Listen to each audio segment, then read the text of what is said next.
My friend, come close now, not with your body, but with your attention. Let the day fall away from you like a coat you no longer need. You have carried enough, you have carried it in your shoulders, in your chest, in the small tightening behind the eyes when the mind begins to whisper, what if, what if, what if? And even if you have smiled for others, even if you have moved through your hours as though you were strong, you know what it is to lie down at night and feel the weight return. So I am speaking to you as you are now, in the quiet of your room, with the lamp turned low, with the world no longer demanding answers from your lips. There is nothing you must prove to me. There is nothing you must explain. I can feel the burden you have been holding, because I have watched the human mind do this for years. It gathers tomorrow into the present and calls that gathering responsibility. It pulls shadows forward and calls them preparation. It rehearses pain and calls it care. But listen to me now. Worry is not care. Worry is not wisdom. Worry is simply the imagination turned against itself. It is the mind praying for what it does not want, over and over again, with feeling. And the strange thing is this. You may believe you are worrying because you love, because you want to protect, because you want to be safe. Yet worry never protected anyone. It has never solved a single thing. It only exhausts the one who carries it. So tonight I ask you for something very simple. Do not fight it. Do not wrestle with it. Do not try to defeat your worry by force. That only tightens the knot. Instead, loosen your hand. Let it slip. Let it fall. Just for tonight. Release the struggle. You do not have to carry this tonight. Let those words be like a hand placed gently on your forehead. You do not have to carry this tonight. Whatever has been circling your mind, money, health, a conversation you dread, a decision you must make, a person you miss, a door you fear will never open, whatever it is, you do not have to carry it into sleep. Sleep is not the place for burden. Sleep is the place for surrender. And when I say surrender, I do not mean defeat. I mean something far greater. I mean the quiet acceptance that there is a power in you, deeper than your anxious reasoning, deeper than your planning mind, that knows how to bring the answer forth. I mean the acceptance that the solution is not built by frantic thought. The solution is revealed by inner rest. Now, before I go any further, I want you to do something that may feel simple, but it is not small. I want you to declare it publicly. Because the moment you declare a thing, you fix it within yourself. You cease to be a wanderer, and you become a receiver. So write in the comments these exact words beneath this talk. Do not change them, write them as they are. I'm ready to receive your help, God. Comment it now, not later. Let it be your decision made visible, and then listen. Because what you are about to hear only works for the one who is willing to receive. So as you lie there, allow your body to become still. Let the mattress take you. Let your jaw loosen. Let the tongue rest. Let the shoulders drop, as though you have been given permission to stop. You have. You have been given permission to stop. And now hear this, and let it be the first thing you truly accept tonight. Do not worry. God will solve it. Do not worry. God will solve it. You may not yet know how. You may not yet see any evidence. You may still feel the old fear trying to rise like a habit. That is all right. I am not asking you to force yourself into joy. I am asking you to step out of worry. There is a great difference. Joy may feel distant to you tonight, but peace is near. Peace is always near. Peace is simply the decision to stop arguing with the unseen. Do not worry. God will solve it. Now I know what you might say, but I must think about it. If I stop thinking, I will lose control. If I stop worrying, I will be careless. If I do not rehearse the worst, I will be unprepared.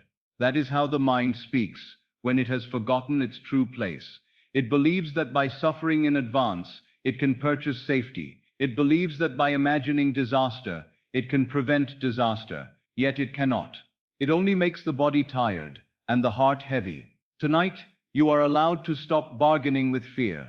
You do not have to carry this tonight. Just let the words sink in slowly. You do not have to carry this tonight, as though some invisible strength has said to you, give it here. And you may say, but what if it falls apart?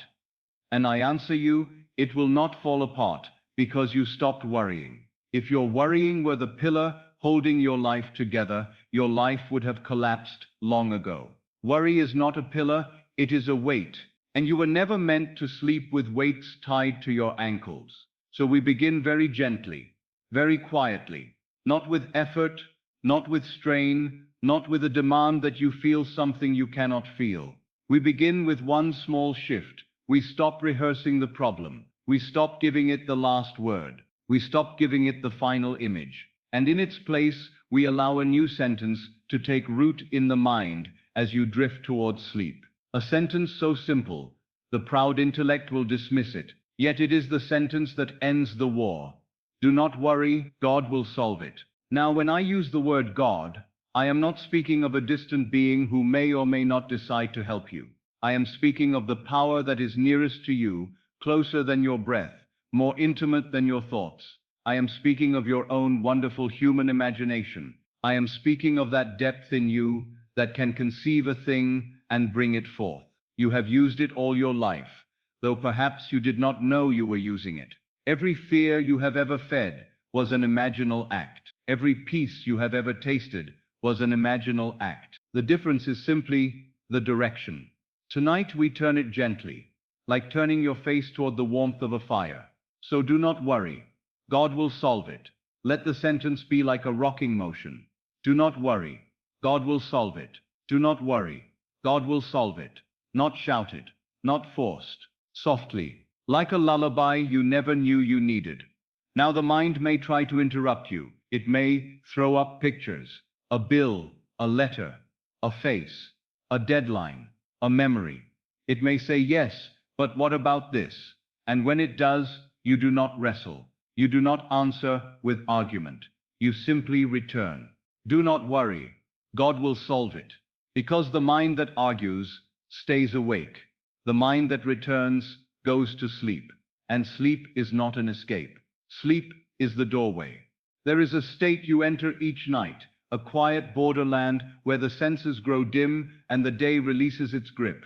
In that state, what you accept becomes seed. What you feel as true becomes instruction. And that instruction is carried into the deep, where it begins to arrange your world without your strain. That is why tonight matters.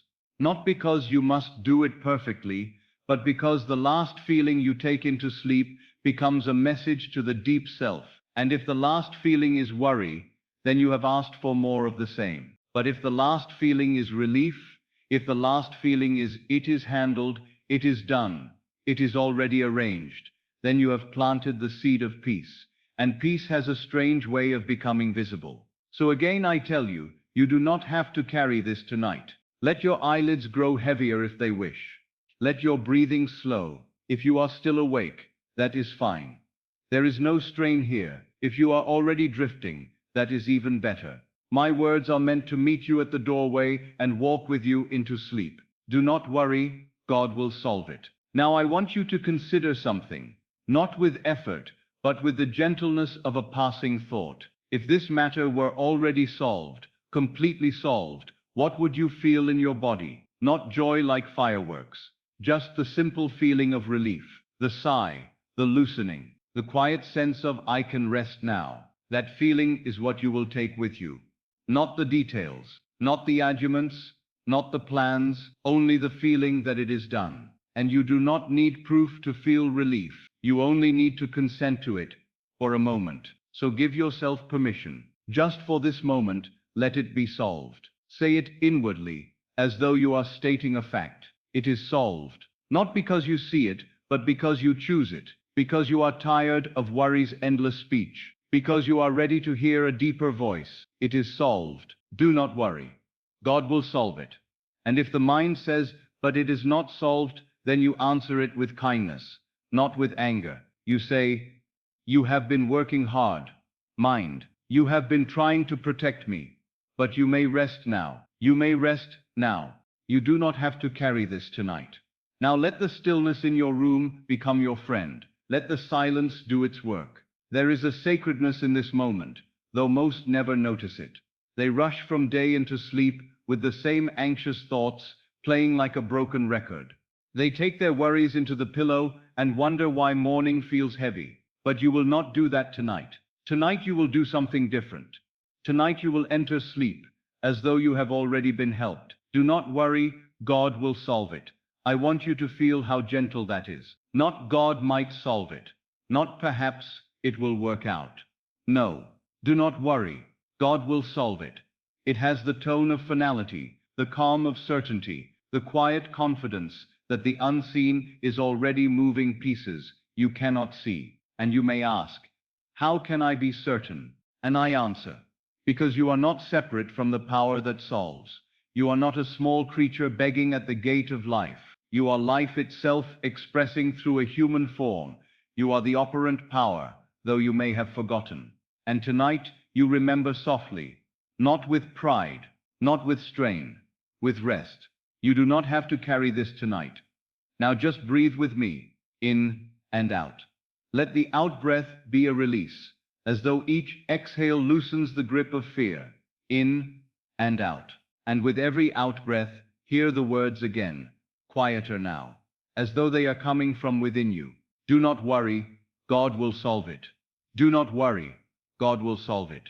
And if you find yourself drifting, let yourself drift. If your thoughts wander, let them wander.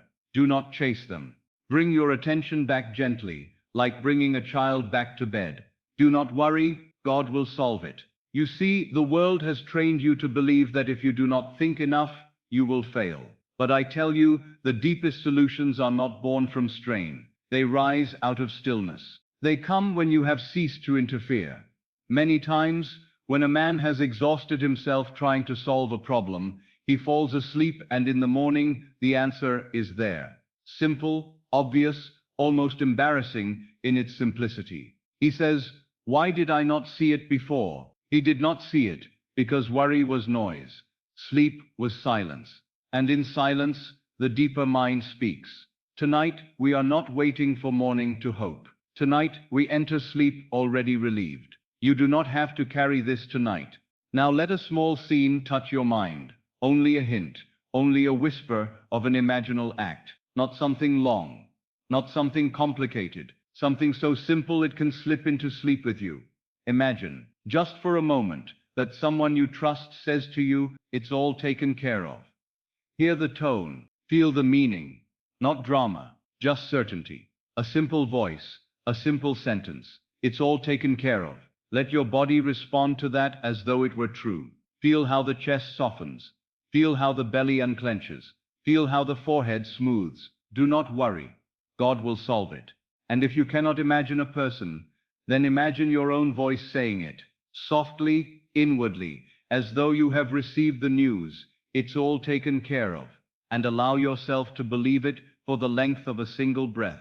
That is enough, because we are not here to strain. We are here to plant a seed, and the seed is relief. You do not have to carry this tonight. Now, if you find yourself thinking, but what about tomorrow? Then I will answer you with the same calm truth. Tomorrow will take care of itself, because the state you enter tonight will shape the day you meet. The day is the shadow, the night is the root. What you accept in the borderland becomes the pattern your world will follow. So do not worry. God will solve it. Let these words repeat as you drift. Let them sink below the surface mind. Let them become a gentle murmur behind your thoughts. Let them be the last thing you know before sleep takes you. Do not worry. God will solve it.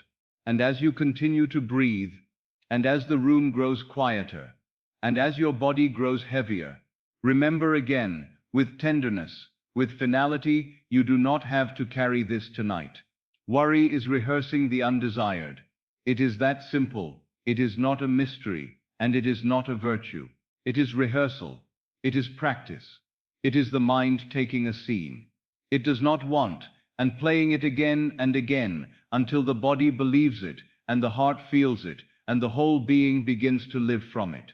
And then, because life is faithful to the imaginal act, the world echoes the rehearsal back as though it were fate. Worry is rehearsing the undesired. So when you catch the mind doing it, do not condemn yourself. Do not become worried about your worry. That only adds another layer to the same habit. Simply recognize it for what it is: a rehearsal, a scene, a story, being told inwardly. And because it is only a story, it can be replaced. Tonight we replace it. Worry is like a prayer spoken in the wrong direction. It is the same power you would use to bless yourself, only turned toward fear. It is imagination praying for trouble. It is faith in the unwanted. It is devotion to the worst, and you do it so innocently. You tell yourself you are being careful. You tell yourself you are being responsible. Yet, listen closely. The mind cannot distinguish between what you fear and what you desire when you feel it as real. Feeling is the language that the deeper self understands. So if you feel disaster, you have prayed disaster. If you feel loss, you have prayed loss. If you feel humiliation, you have prayed humiliation. Not with your lips, perhaps, but with your inward dwelling. Worry is a prayer in the wrong direction. Now let that truth be gentle in you, not frightening, not accusatory, gentle. Because the moment you see it, you become free. If worry is prayer, then you can pray differently. If worry is an imaginal act, then you can imagine differently. If worry is rehearsal, then you can rehearse something else. And that is all we are doing tonight. We are changing rehearsal. You may have been planting seeds in the dark that you never wish to harvest in the light. You lay down with the weight of the day, and as you drift, the mind begins to plant. It plants bills. It plants arguments. It plants disappointments. It plants what if. It plants delay. It plants sickness. It plants loneliness. It plants the feeling that you are alone in your burden. And then morning comes and you wonder why the same weeds greet you again. It is not because life is cruel. It is because the soil is faithful. Night is a garden. Sleep is soil. The last feeling you take into it is seed. So if you would not plant thorns in the earth and expect roses, why plant worry in the depths and expect peace? Why plant fear in the subconscious and expect confidence? Why plant loss and expect gain? Worry is planting at night, what you do not want to harvest by day. So tonight, we plant differently. And the way we plant differently is not by wrestling with worry. It is by understanding worry has no authority, except the authority you grant it through attention. The mind is like a child that repeats whatever you allow it to repeat. If you feed it the same frightening scenes, it will run them as though they are truth. But if you gently turn away and give it a new scene, the child follows the new story. You do not fight the old scene. You simply stop attending to it. Worry is using imagination against you. And that is the tragedy, because imagination is your creative power. It is the very voice of God in man. It is the workshop of destiny. When you use it against yourself, you are not powerless. You are powerful in the wrong direction. You are strong in fear.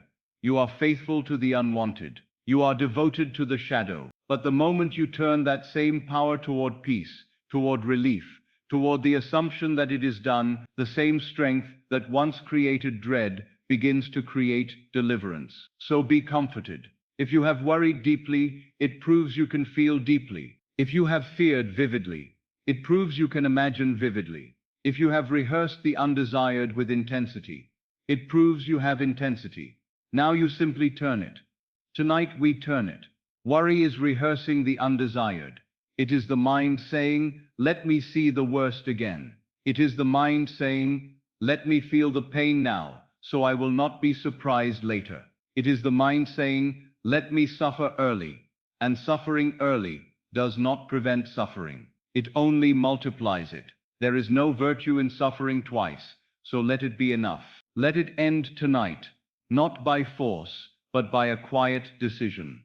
A decision you can make, even as you grow sleepy. The decision is this: I will not rehearse what I do not want. I will not pray in the wrong direction. I will not plant weeds in the soil of night. I will not use my own imagination as a weapon against my heart. And you need not say it with strain. You may simply feel it as a surrender, a soft turning, like turning your face away from a cold wind and toward a warm fire. Now as you listen, you may notice the mind tries to return to the old habit. It may say yes, but you must think about this. It may bring up the same image again. That is all right. Habits do not vanish in a moment, but they soften in a moment, and you soften them by refusing to feed them. So when the image appears, do not chase it. Do not argue with it. Do not grip it. Let it float past like a cloud and return to the new truth. Do not worry.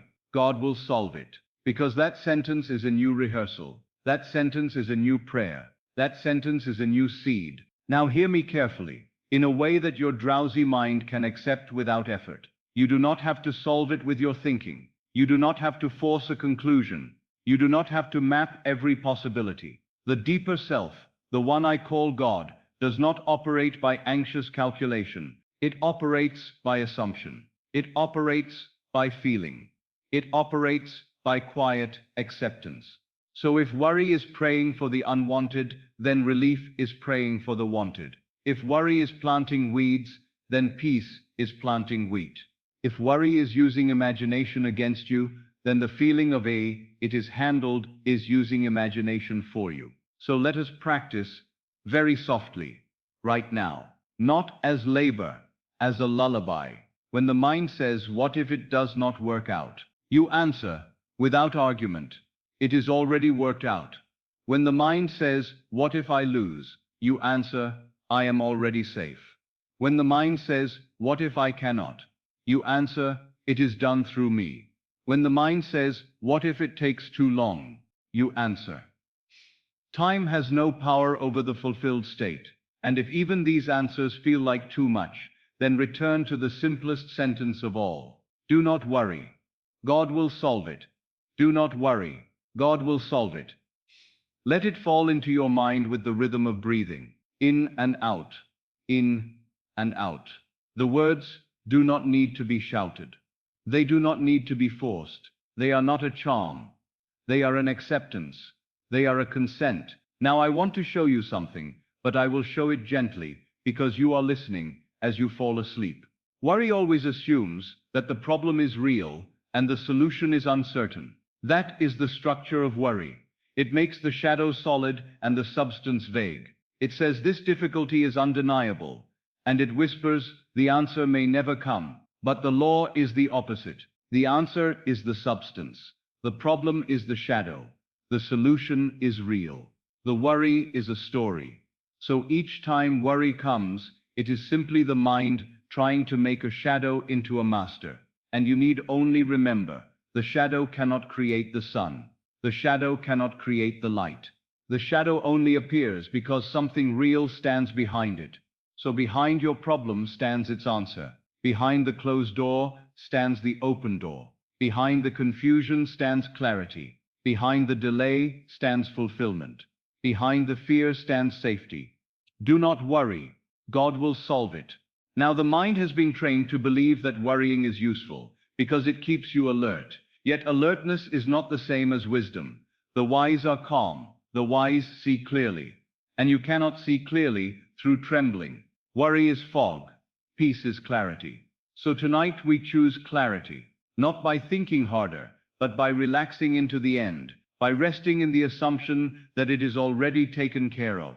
And perhaps you say, but I cannot feel that. My friend, you can feel a small portion of it. You can feel a breath of it.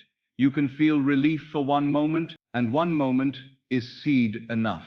You do not need to feel a mountain of certainty. You need only feel a grain. The mustard seed is enough. So let yourself feel now as though you have set the burden down on a table beside the bed. You are not denying it existed.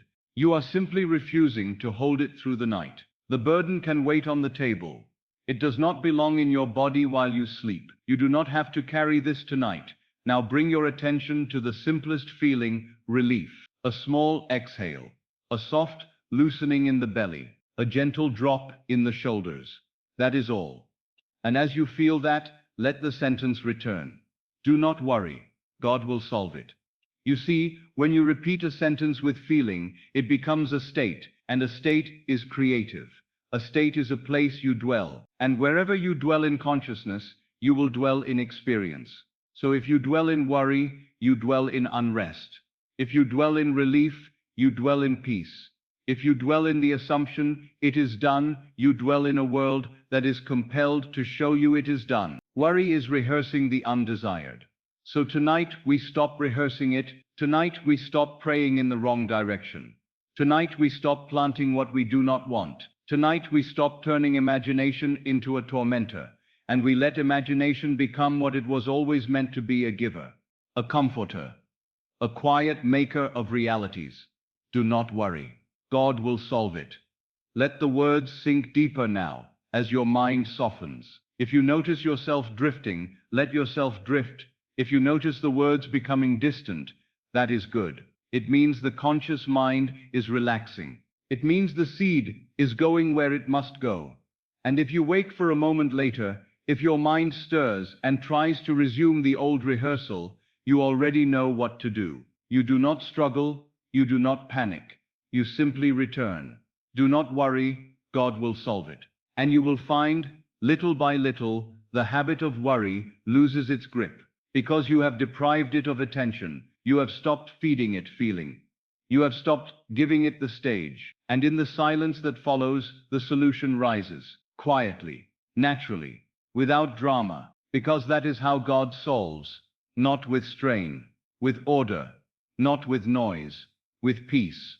Do not worry, God will solve it. When I say to you, do not worry, God will solve it, I am not asking you to look up into the sky and plead with a distant power. I am not asking you to bargain, to beg, or to wonder if you are worthy enough to be heard. I am speaking of something nearer than your breath, closer than your own heartbeat, more intimate than any voice you have ever trusted. God is not outside you. If he were outside you, then your peace would always depend on circumstances. Your hope would rise and fall with events. Your faith would be a fragile thing, trembling in the hands of chance.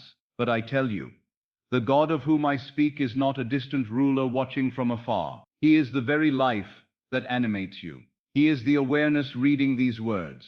He is the one who says quietly within, I am. And because he is within you, you do not have to chase him. You do not have to earn his presence.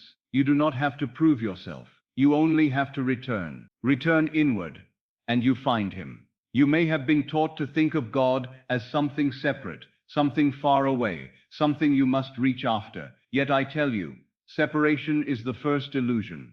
The very power you seek to comfort you is the power that is hearing me now. The one who can imagine, the one who can feel, the one who can say I am, is the only God you will ever know. So rest, my friend. You are not abandoned. You are not alone in the night. You are not facing life with only human strength. The strength that turns worlds is in you. The wisdom that arranges events is in you. The love that calms storms is in you. God is your own wonderful human imagination. I say it gently, because if you truly hear it, weight begins to lift. Your imagination is not a trivial thing. It is not mere fancy. It is not a child's game. Imagination is the creative power by which all things are made. Everything you can touch was first unseen. Everything you call fact was once only a state, a feeling, an assumption held within consciousness. And that consciousness is God. So when you lie here listening, and your mind is softening, and the world outside grows quiet, understand this: the same power that can picture trouble can picture deliverance. The same power that can rehearse loss can rehearse safety. The same power that can create a nightmare can create a new ending. That is imagination. And imagination is not weak, it is the only reality. If that sounds too bold, then let it be simple. You have proven it already, without knowing. You have imagined a conversation, and later it came. You have felt dread, and then watched circumstances align with it. You have assumed the worst and found the world agreeing. If imagination can do this in the wrong direction, then it can do it in the right direction. It can do it gently. It can do it beautifully. It can do it now. You do not need to strain. You do not need to force. You only need to accept a new imaginal act, a new inner picture. a new feeling. And because imagination is God, the moment you accept it inwardly, the outer world must begin to rearrange itself to reflect it. Now, I do not tell you this so that you must sit up and learn a lesson. I tell you this as comfort, because if God is your own imagination, then God is not delayed, God is not confused, God is not struggling, God is not asking, how will this happen?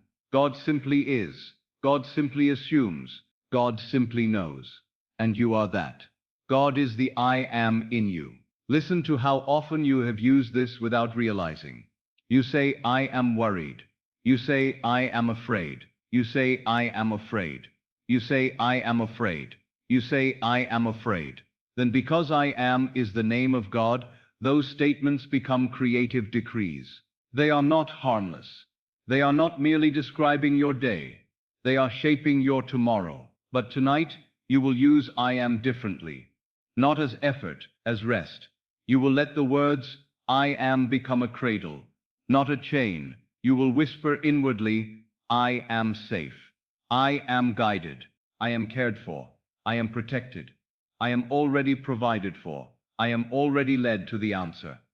And you will not demand that the world prove it this instant. You will simply accept it as true in the only place where truth is born, in consciousness. When you say I am, you are not describing a mood, you are claiming a state. And states are creative. The world is nothing but states made visible. So if you want a different world, you do not start by wrestling with facts. You start by shifting I am. Now if you feel resistance, if your mind says, but I do not feel safe, do not argue with it. Do not fight. Simply soften. Simply return to the simplest comfort. Do not worry. God will solve it. And then remember what God is. God is not outside you. So the solution is not outside you. God is your own wonderful human imagination. So the solution is already within the very power that can imagine it. God is the I am in you. So the solution begins the moment you accept the state of being solved. You do not have to understand the mechanics of it. You do not have to map every step. The seed does not understand the tree. It simply accepts the soil and sleeps. And in sleeping, it is transformed. So tonight, you are like that seed. You are not required to understand. You are only required to accept, to consent, to assume the end. You might say, but Neville, what if my problem involves other people? What if it involves circumstances I cannot control? My friend, you are not asked to control people. You are asked to control yourself, the state in which you dwell. Others play the parts your state assigns them. Life itself is a drama, and consciousness is the author. When you change your state, you do not force anyone. You simply change the role they naturally play in your world. And because God is within you, the rearrangement is not strain, it is law. So let this be your comfort. You are not trying to persuade a distant deity. You are not pleading with chance. You are not bargaining with fate. You are simply returning to your own center, to the I am, to the God within, and resting there as though the matter were finished, because it is. If you can accept, even for a few seconds, that the problem is already solved, if you can feel a small breath of relief, then you have touched God. You have touched the creative power. You have planted the seed, and seeds do not need shouting. They need quiet. So I speak to you quietly now. You do not have to carry this tonight. You do not have to keep the burden in your chest. You do not have to run the same fearful scenes, because the power that solves is in you. The wisdom that arranges is in you. The love that comforts is in you.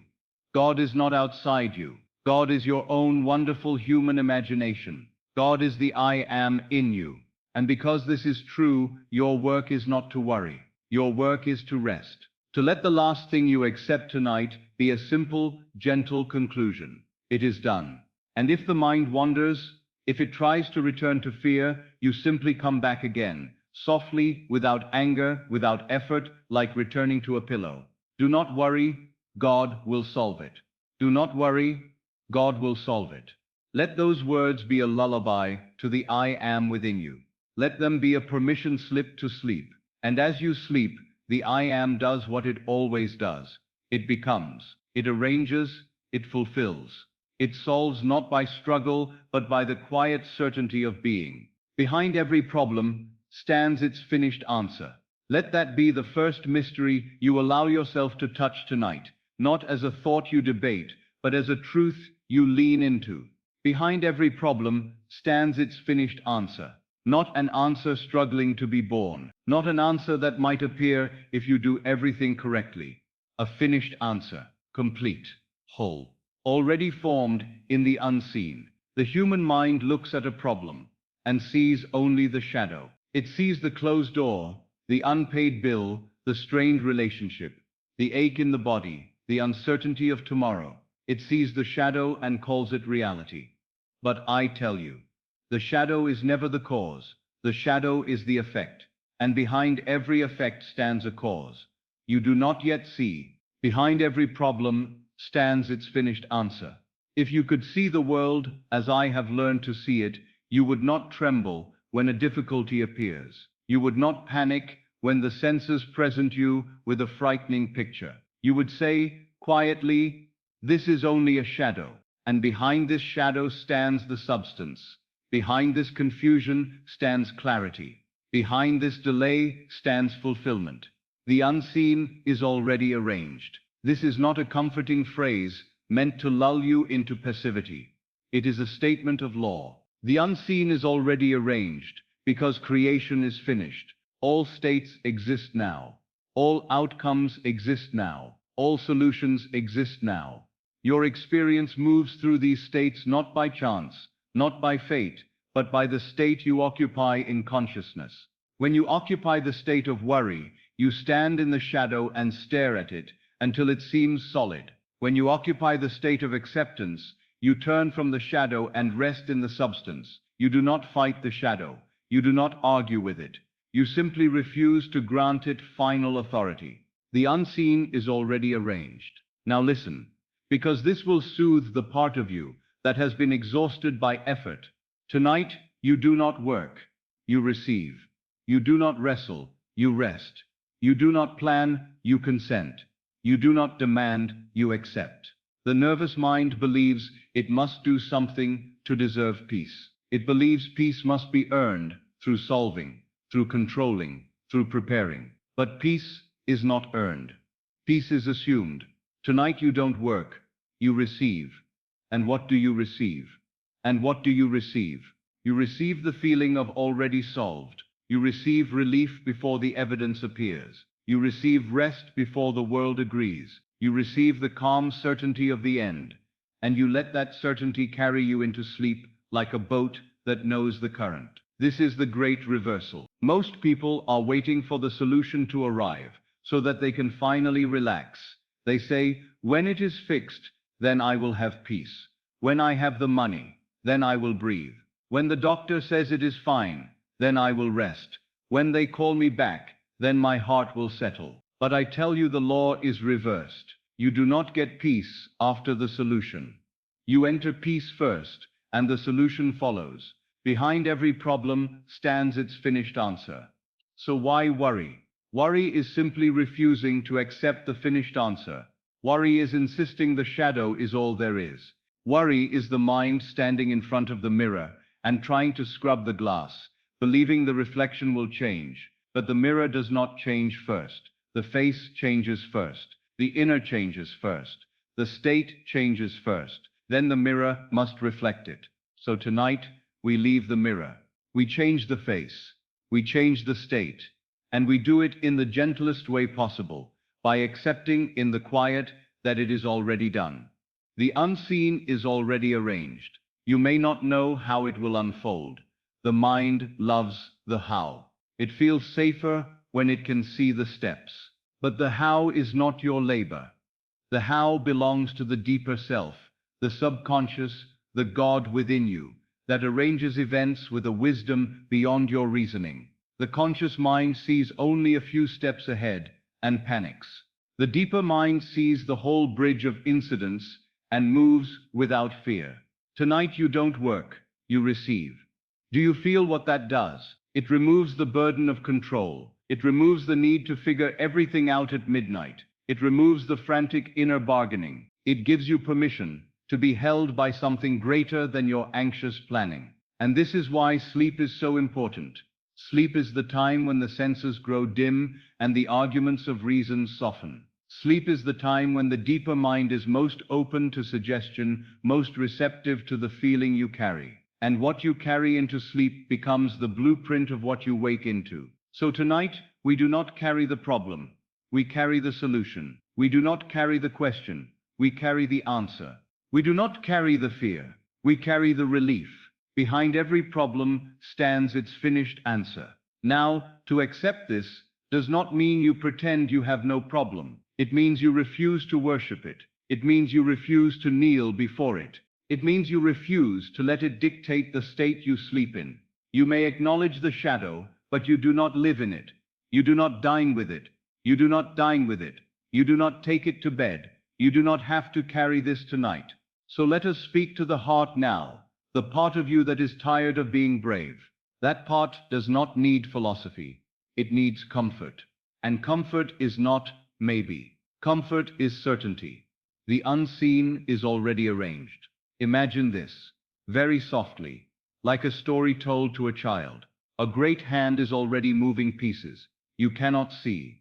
A door is already being opened in a place you have not yet looked. A conversation is already being stirred in someone's mind. A change is already forming in circumstances that seemed fixed. A new idea is already approaching you. A path is already shaping itself under your feet. You do not have to force it. You do not have to chase it. You do not have to exhaust yourself trying to make it happen. You only have to stop resisting the idea that it is already on its way. Tonight you don't work, you receive. Now your mind might say, but I have been waiting for so long. And I answer gently, waiting is not the same as receiving. Waiting is the state of not having. Waiting is the posture of it is not here. And life faithfully reflects that posture by keeping it not here. But receiving is a different state. Receiving is not a future.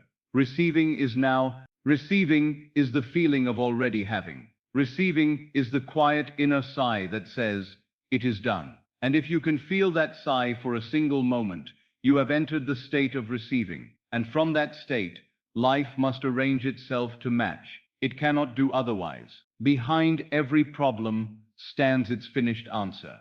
Now let me say something that will free you from the fear that you must do it right. The law does not demand perfection. It demands persistence in a state. It demands that you become loyal to the feeling of the end. Even if you slip, you return. Even if doubt rises, you return. Even if fear flickers, you return. You do not punish yourself. You do not turn the journey into another burden. You simply return to the same simple acceptance. The unseen is already arranged. Do you hear how restful that is?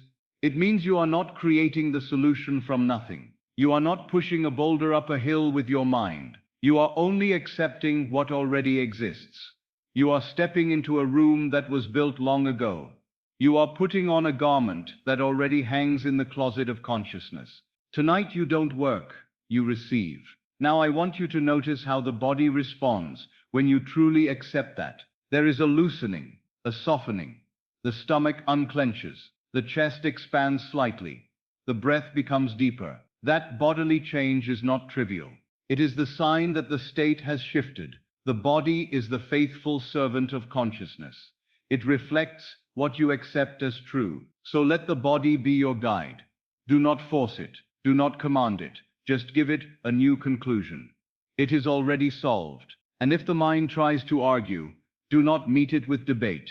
Meet it with the finality of the end. It is already solved, not shouted, simply known. Behind every problem stands its finished answer. Now some will say, is that not ignoring reality? And I tell you, it is the opposite.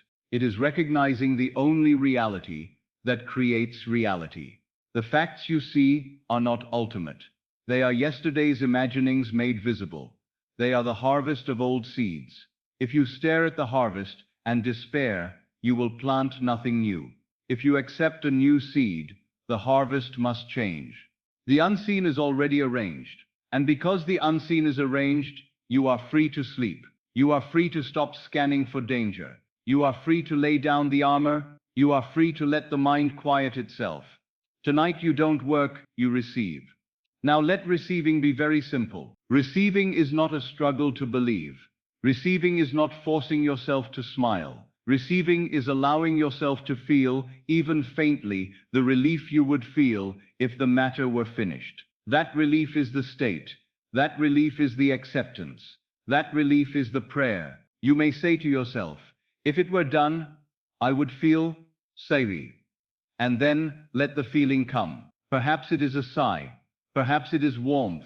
Perhaps it is a softness behind the eyes. Perhaps it is a quiet sense of safety. Let it be small. Small is enough, because tonight is not about performance. It is about planting. Behind every problem stands its finished answer, and the seed you plant tonight is the feeling of that finished answer.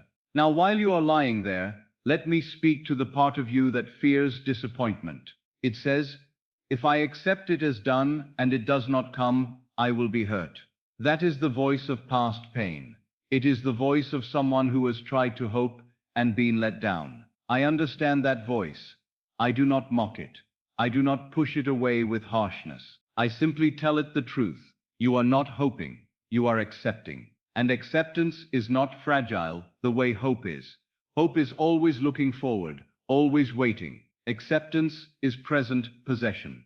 The unseen is already arranged. You are not gambling with optimism, you are aligning with law. You are not pretending. You are choosing a state, and the state, once chosen and entered in feeling, must externalize.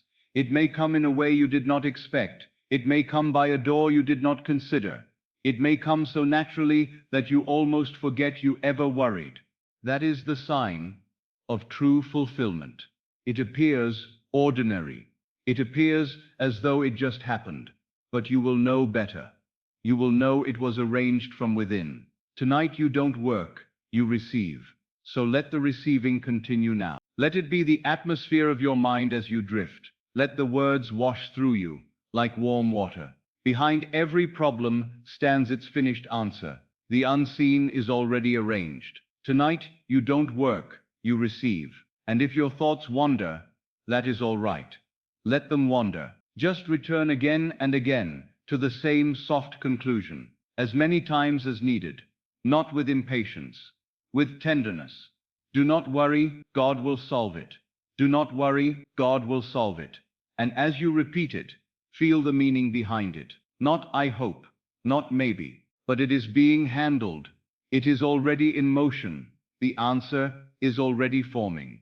The bridge is already building. I am safe enough to sleep. You do not have to carry this tonight. Now let your eyelids grow heavier. Let the room fade. Let the voice become like a distant shore. You do not need to hold on tightly. The deeper mind is listening even when you stop trying to listen. The deeper mind accepts what is repeated with feeling. That is why I speak softly and why I return to the same truth in different ways. Because the sleepy mind loves repetition. It sinks into it. It allows it. It becomes it. Behind every problem stands its finished answer. The unseen is already arranged. Tonight you don't work, you receive. And if you receive nothing else tonight, receive this. You are allowed to rest. You are allowed to stop. You are allowed to let the burden be solved without your worry. Because your worry was never the solver. The solver is within you. The I am. The imagination. God.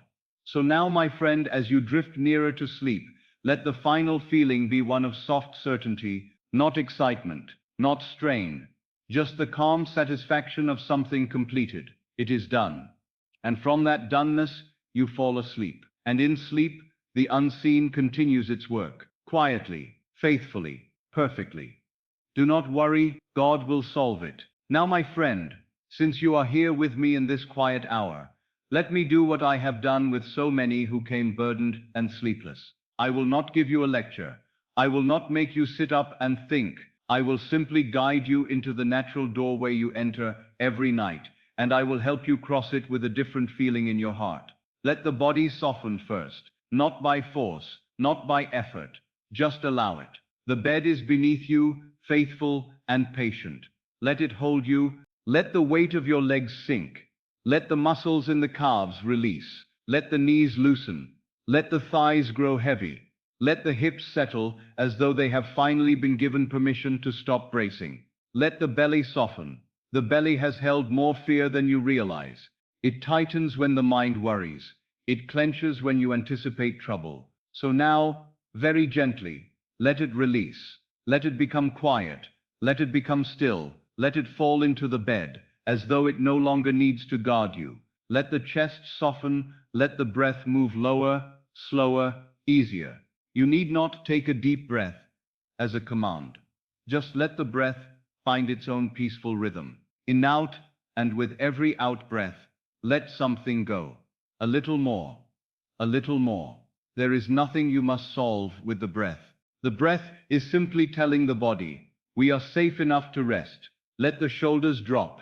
If you notice them lifted, allow them to fall. Not as though you are doing something, but as though you are ceasing to do something. So much of your day is effort. Let this be the opposite. Let this be receiving. Let the jaw loosen. Let the tongue rest. Let the forehead smooth. The mind shows itself in the face, and the face can teach the mind. So let the face become quiet, and the mind will follow. You do not have to carry this tonight. Now you are approaching that gentle frontier, that borderland between waking and sleep. It is a lovely place, though most people rush through it unconsciously. They tumble into sleep with worry still in their hands, and the worry becomes seed. But you are not doing that now. You are hovering at the doorway, and you are choosing what to carry through. This is what I call the state akin to sleep. It is not full waking, and it is not full slumber. It is that soft interval when you can still direct your attention, but the senses are beginning to fade. The world outside is losing its sharp edges. The day is no longer shouting. And because the outer senses are quieting, the inner becomes more receptive. In this state, you do not argue. You do not reason. You do not wrestle with facts. You simply accept. You simply feel. You simply enter. Tonight you don't work. You receive. Now in this drowsy sweetness, I want you to allow one simple thing to take shape within you. Not a long story. Not a complicated drama. Just a short little scene, a tiny moment that would be true if the matter that troubles you were already solved. Do not strain to find the perfect scene. If you try too hard, you will wake yourself. Let it come softly. It may come like a whisper, like a suggestion. Perhaps you imagine a friend, someone kind, someone trustworthy, standing near you. You do not need to see the entire face. If you cannot, you only need the feeling of that presence. And you hear that friend say, very simply, very naturally, I'm so glad it worked out. That is all. Not a sermon, not a speech, just that sentence. And you feel what you would feel if it were true. The relief, the softening, the thank God that rises without effort. Or perhaps you imagine holding a letter in your hands. You do not need to know who wrote it. You only need to know what it says. And the letter says, approved. Or it says, paid in full. Or it says, everything is fine. And you feel the meaning of those words moving through your body like warm water. Or perhaps you imagine standing in a familiar room, your kitchen, your sitting room, any place that feels real to you. And you hear your own voice, quiet and amazed, saying, it's over, it's done, it's settled. And you feel the simplicity of that, the relief that needs no explanation. Or perhaps you imagine the smallest thing of all. You are lying in this very bed, but you are smiling, just slightly, because you know something. You know the burden is gone. You know it is solved. You know you can sleep. And the feeling of that knowing is the seed. Behind every problem stands its finished answer. Now take whichever little scene comes most naturally, even if it is faint. We are not here to force vivid pictures. We are here to occupy a feeling. The scene is only the doorway into the feeling. The feeling is the secret. So let your scene be simple. One short moment, and now in the borderland. Repeat it gently, not like a machine, not in desperation. Gently, as though you are rocking yourself into sleep with it. Again and again, and again, just enough that the scene begins to take on the tones of reality. Hear the voice again, I'm so glad it worked out. Feel what you would feel if it had worked out. The sigh, the release, the safety. Again, I'm so glad it worked out. And let the body respond. Let the shoulders soften a little more. Let the chest open a little more. Let the breath deepen. Let the mind grow quieter. Tonight you don't work, you receive. Now you might notice the mind wants to interrupt. It may say, but it isn't worked out. That is the old habit of waking reason. Do not fight it. Let it pass like a breeze through an open window and return to your scene. I'm so glad it worked out. Again, I'm so glad it worked out. And you may find that as you repeat the scene, the words begin to feel less like imagination and more like fact. That is exactly what we want. Not because we are pretending, but because we are entering the state where it is already done. We are no longer looking at the problem. We are living from the solved condition. This is the prayer that is answered, not the prayer that begs, not the prayer that argues, not the prayer that repeats in fear. The prayer that is answered is the prayer that becomes a state. Now, if you feel yourself drifting, let yourself drift. If your attention becomes hazy, that is good. If you forget a detail, that is good. The subconscious does not need detail. It needs feeling. It needs the impression. And the impression that says, it is done, is the most powerful impression you can carry into sleep. So keep it soft. Keep it short. Keep it final. It is done. It is done. Now perhaps you prefer a different little scene. You may shift gently. If another one feels more natural, perhaps it is not a voice, but a gesture. Perhaps you imagine someone taking your hand and squeezing it just once, and you feel the meaning, you are safe now. And you let that squeeze be your scene. You repeat it. Again, the squeeze, the warmth, the safety. Again, the squeeze, the warmth, the relief. Or perhaps your scene is that you are writing something simple, like signing your name, not in strain, but in ease, because the problem is resolved. Or perhaps you imagine you are placing something down, like placing a bill into a drawer marked paid, or placing a paper into a folder marked finished. And the act of placing it down is the feeling of completion. Do not make it long. A single act implies the end. And now, repeat the act. Again, placing it down. Again, placing it down. Feeling the finality of it, feeling the calm of it, feeling the quiet satisfaction of it. This is how you enter the wish fulfilled, not by effort, by acceptance. Now I want you to notice something tender and beautiful. If you do this even a little, gratitude begins to appear on its own, not forced gratitude, not gratitude as a technique. Gratitude like a sigh. Gratitude like a warmth in the chest. Gratitude like a quiet whisper that says thank you because you feel, if only faintly, that it is already settled. Let that gratitude come, if it comes. It is a sign that you have entered the state, and if it does not come, do not worry. We are not judging tonight, we are only planting. Do not worry. God will solve it. Now, as you repeat your scene, allow your mind to become less interested in how. The conscious mind always wants to know how. It wants to trace every step. It wants to protect itself by planning. But planning is not prayer. Planning is not creation. Planning is often fear in disguise. Creation happens now in the feeling of the end. So each time the mind says, but how will it happen? You answer with the softness of sleep. That is not my labor. And you return to the end. You return to the voice saying, it worked out. You return to the letter saying, approved. You return to the feeling of relief. The unseen is already arranged. You are not required to build the bridge.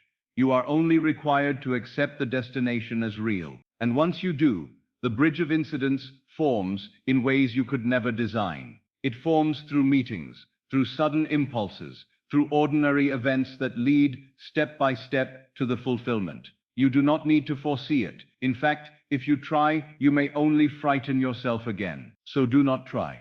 Just accept the end. Tonight you don't work, you receive. Now let the repetition become even gentler. Let it slow, let it soften. Let the scene almost fade into feeling alone.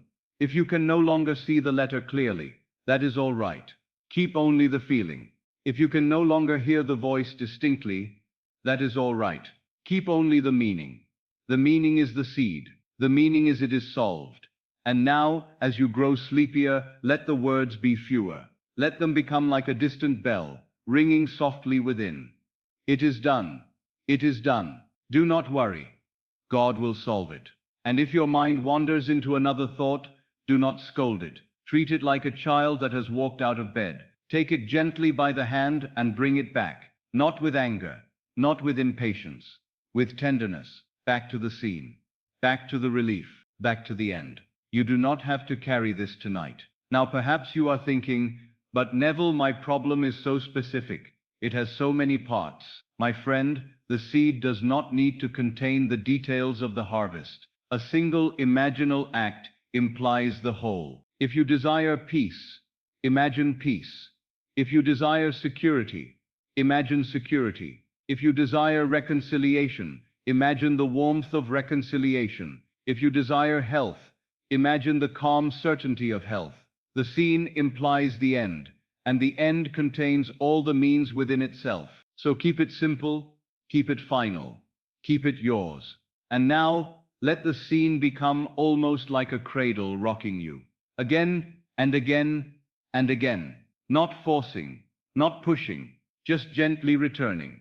I'm so glad it worked out. And perhaps you feel your eyes growing heavy. Perhaps you feel that pleasant drifting sensation, as though you are sinking into a warm sea. Let it happen. That drifting is the doorway. That drifting is the moment when the impression passes into the deeper self without resistance. If you fall asleep in the act, that is perfect. That is the highest success, because the last impression is the one that is carried. So let yourself drift. Let the scene carry you like a boat. Let the feeling of completion be your blanket.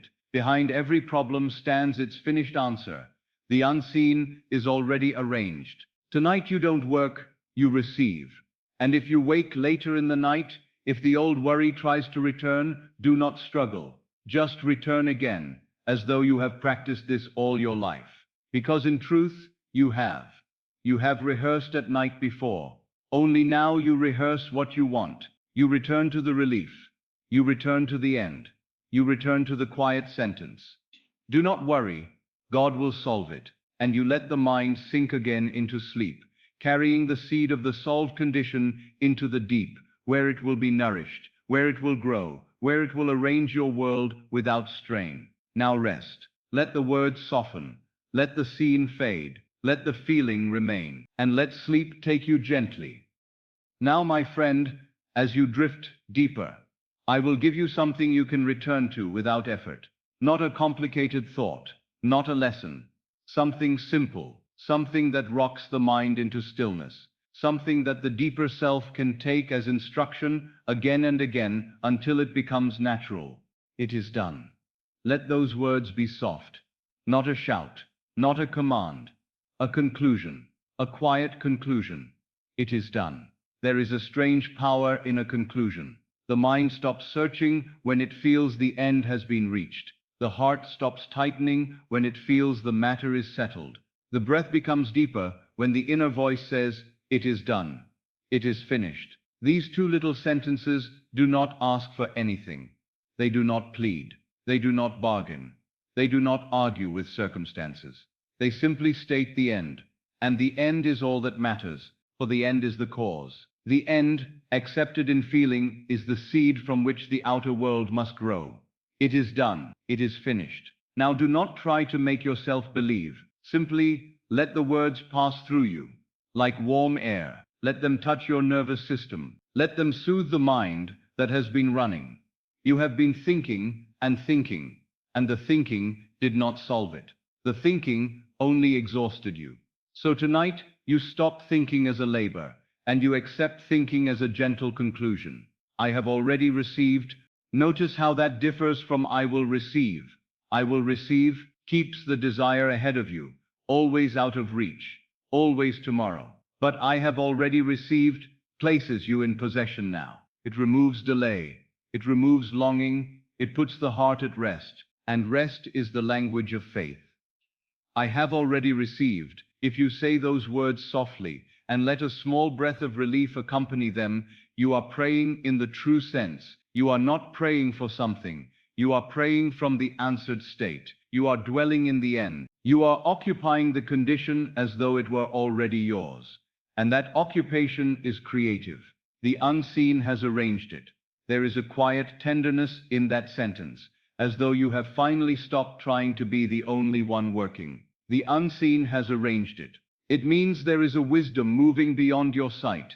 It means the pieces are being placed where they must be. It means the bridge of incidents is forming, even while you sleep. It means you are not alone in this. It means you can release your grip. The unseen has arranged it, and now, if the mind tries to return to worry, if it tries to say, but what if it fails? You do not wrestle. You simply answer with the same restful truth. It is done, it is finished. I have already received, the unseen has arranged it. And as you return to these sentences, you will notice something begins to happen. The mind grows tired of its own noise. The mind begins to surrender. It begins to accept the calm as more reasonable than the fear. You do not force this. It happens naturally, like a child falling asleep when the lullaby repeats. Now, let me speak to you, as though I were standing beside the bed, not to excite you, not to stir you, but to quiet you. There is a kind of prayer that is nothing but worry, dressed in religious clothing. It is the prayer that repeats, please, please, please, with fear beneath it. That prayer does not rest. That prayer does not receive. That prayer does not know. It begs as though the answer were far away. But the prayer I give you tonight is the prayer of rest. It is the prayer that assumes the answer is already present. It is the prayer that stops asking and begins accepting. It is the prayer that lays down the burden and says, I surrender this completely. I surrender this completely. Do you feel how the body likes those words? They are permission. They are release. They are the loosening of a fist. They are the laying down of a heavy suitcase you have carried for miles. They are not defeat. They are trust.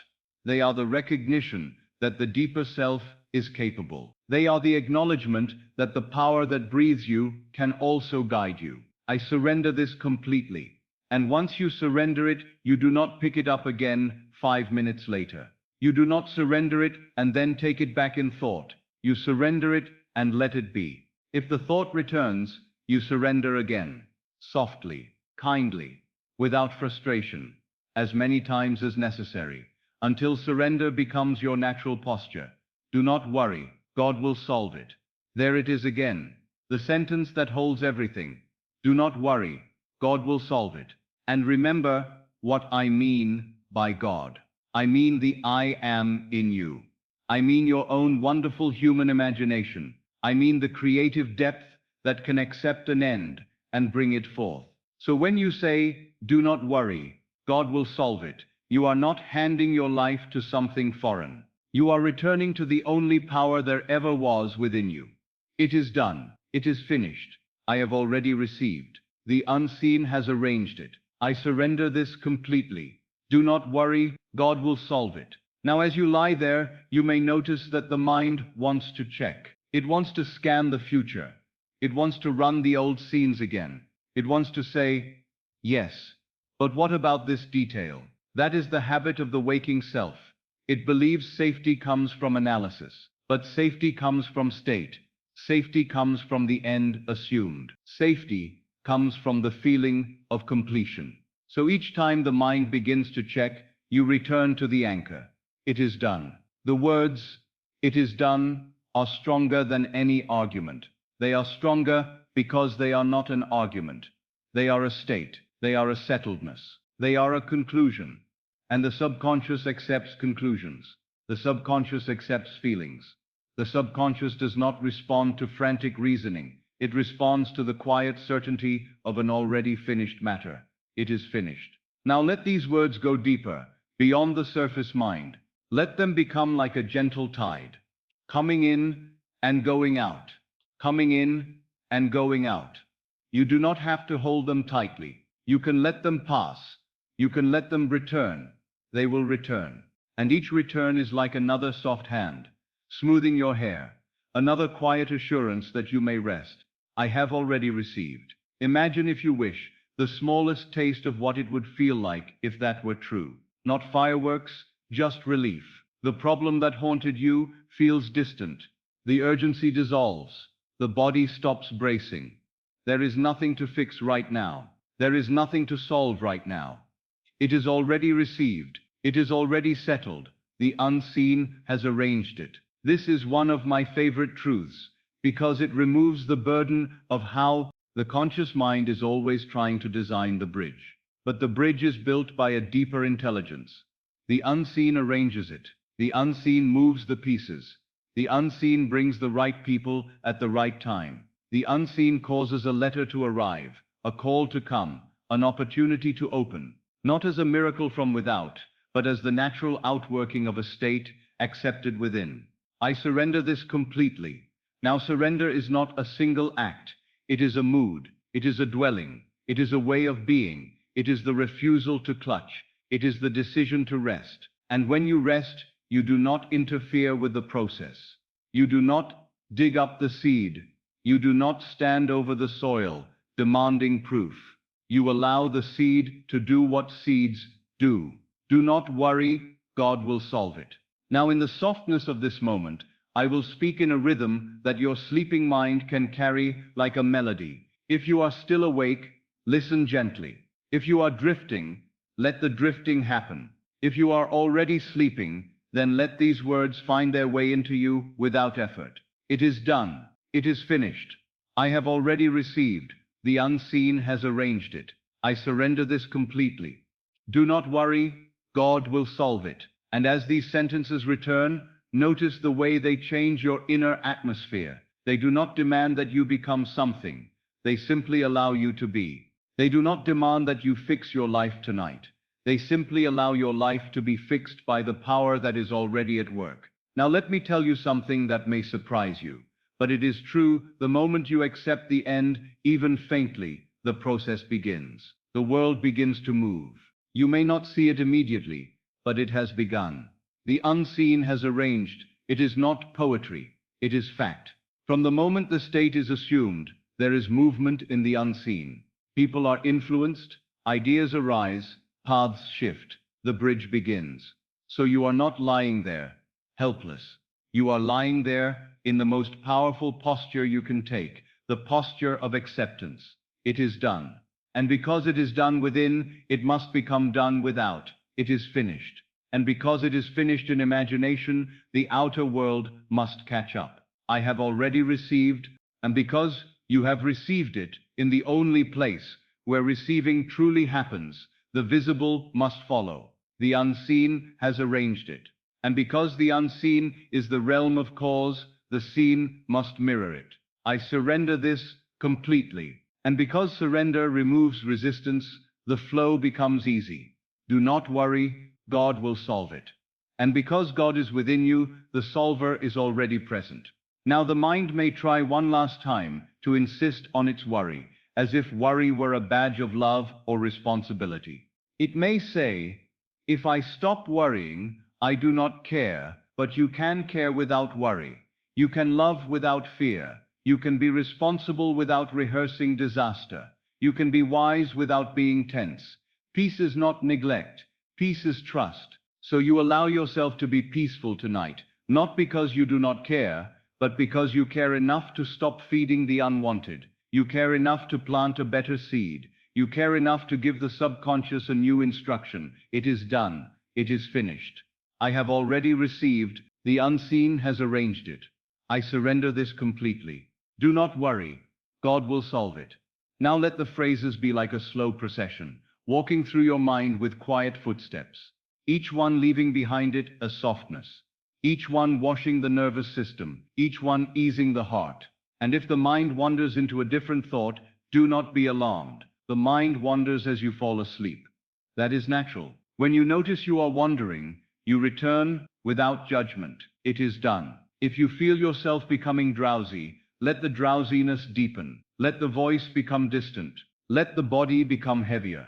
There is no need to hold on. The deeper self is listening. It is finished. And if you awaken later, perhaps in the middle of the night, and worry tries to resume its rehearsal, you already have your answer. You do not wrestle, you do not sit up and panic. You return to the prayer of rest. I have already received. You breathe, you loosen, you soften, you surrender. The unseen has arranged it. You let that sentence be the last light in the mind as you drift back into sleep. I surrender this completely. And you fall again into the gentle dark, no longer burdened by the need to control. Do not worry. God will solve it. Now, my friend, I want you to feel how safe these words are. They are not fragile. They do not depend on mood. They do not depend on the outer world. They are an inner posture. And the outer world cannot resist an inner posture held long enough.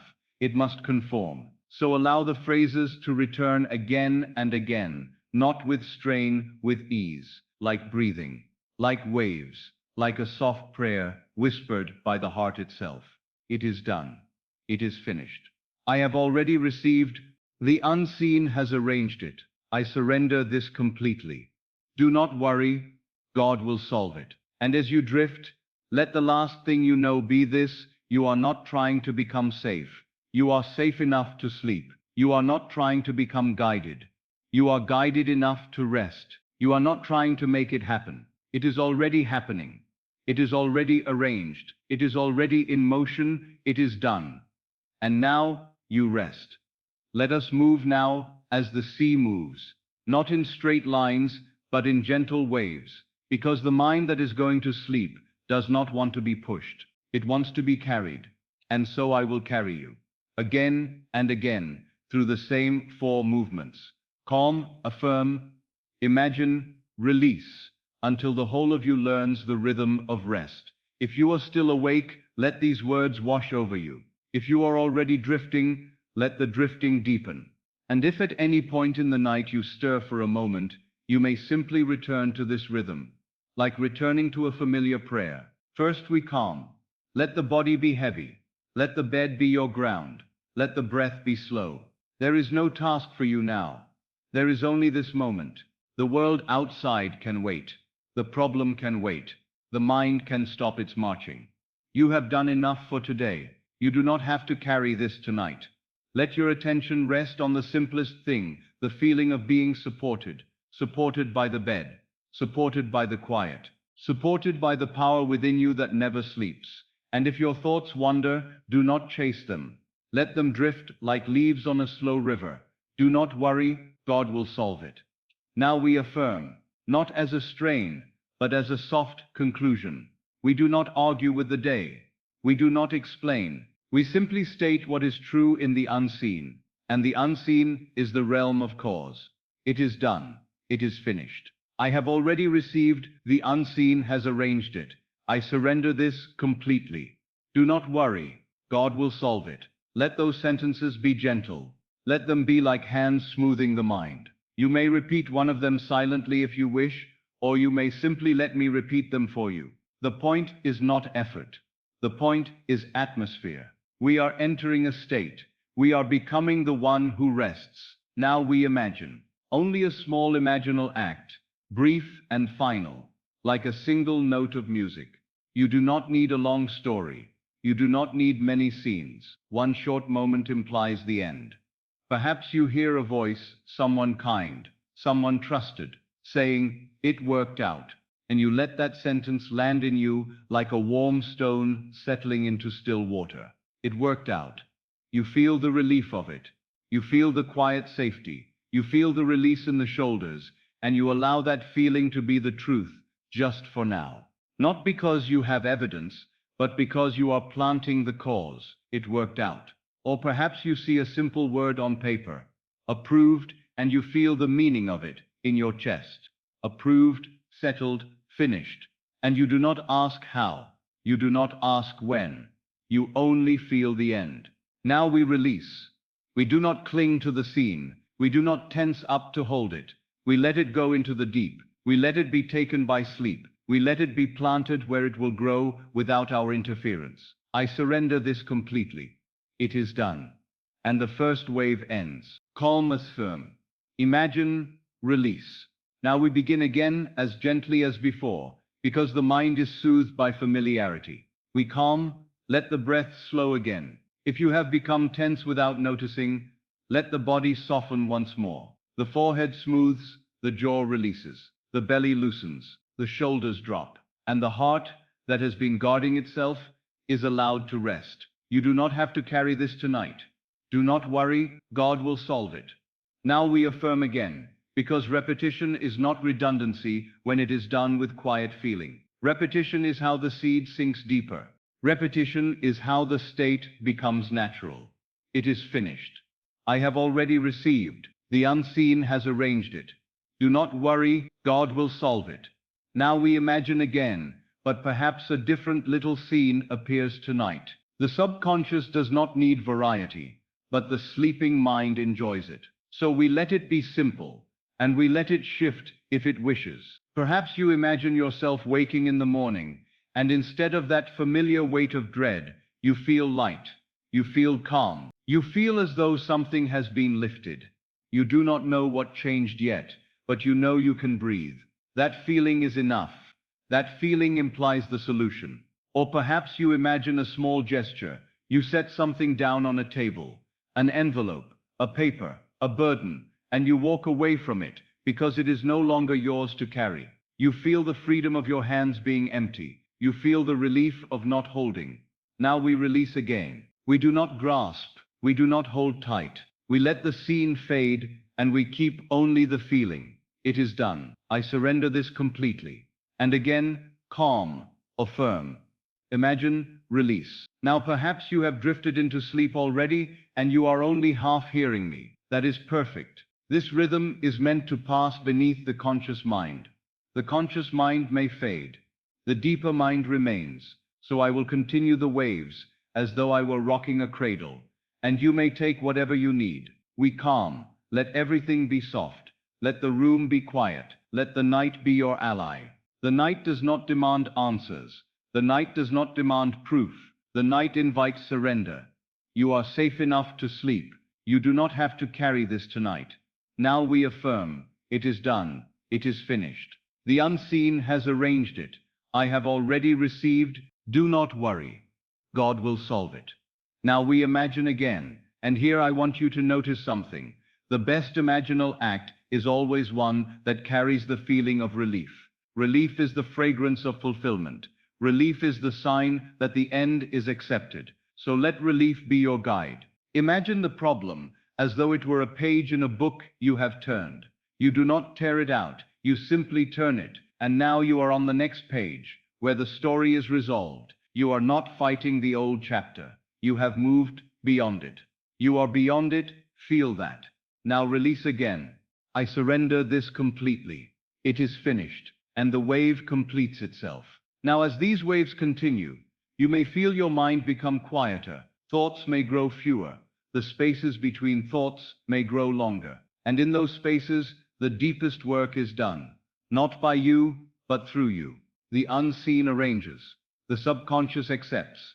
The bridge forms. The world begins to move. Now let us enter another cycle, but slower, softer, as though you are deeper now, nearer to the heart of sleep. We calm. Breath is slow. Body is heavy. Mind is softer. The need to solve has faded. You do not have to carry this tonight. Now we affirm, it is done. It is finished. I have already received. The unseen has arranged it. Do not worry. God will solve it. Now we imagine, but in an even gentler way, almost without pictures. Simply feel yourself as the one for whom it is already resolved. Feel your identity shift, just slightly. Not I am struggling. Not I am waiting, but I am the one who is handled. I am the one who is guided. I am the one who is safe. Feel that. And now release. I surrender this completely, and we let it go.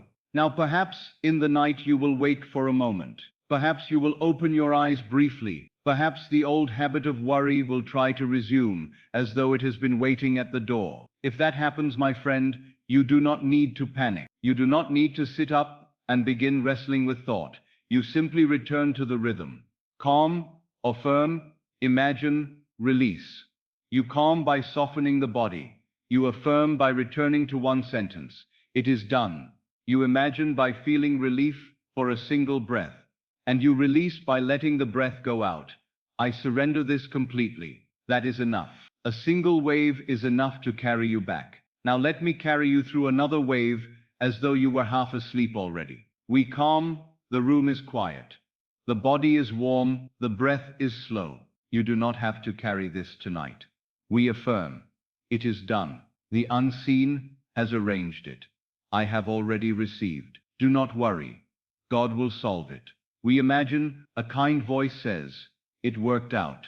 We release, I surrender this completely. And again, we calm, we affirm, we imagine, we release. And with each wave, the state becomes more natural. The mind begins to accept peace as its home. The body learns that it does not need to brace.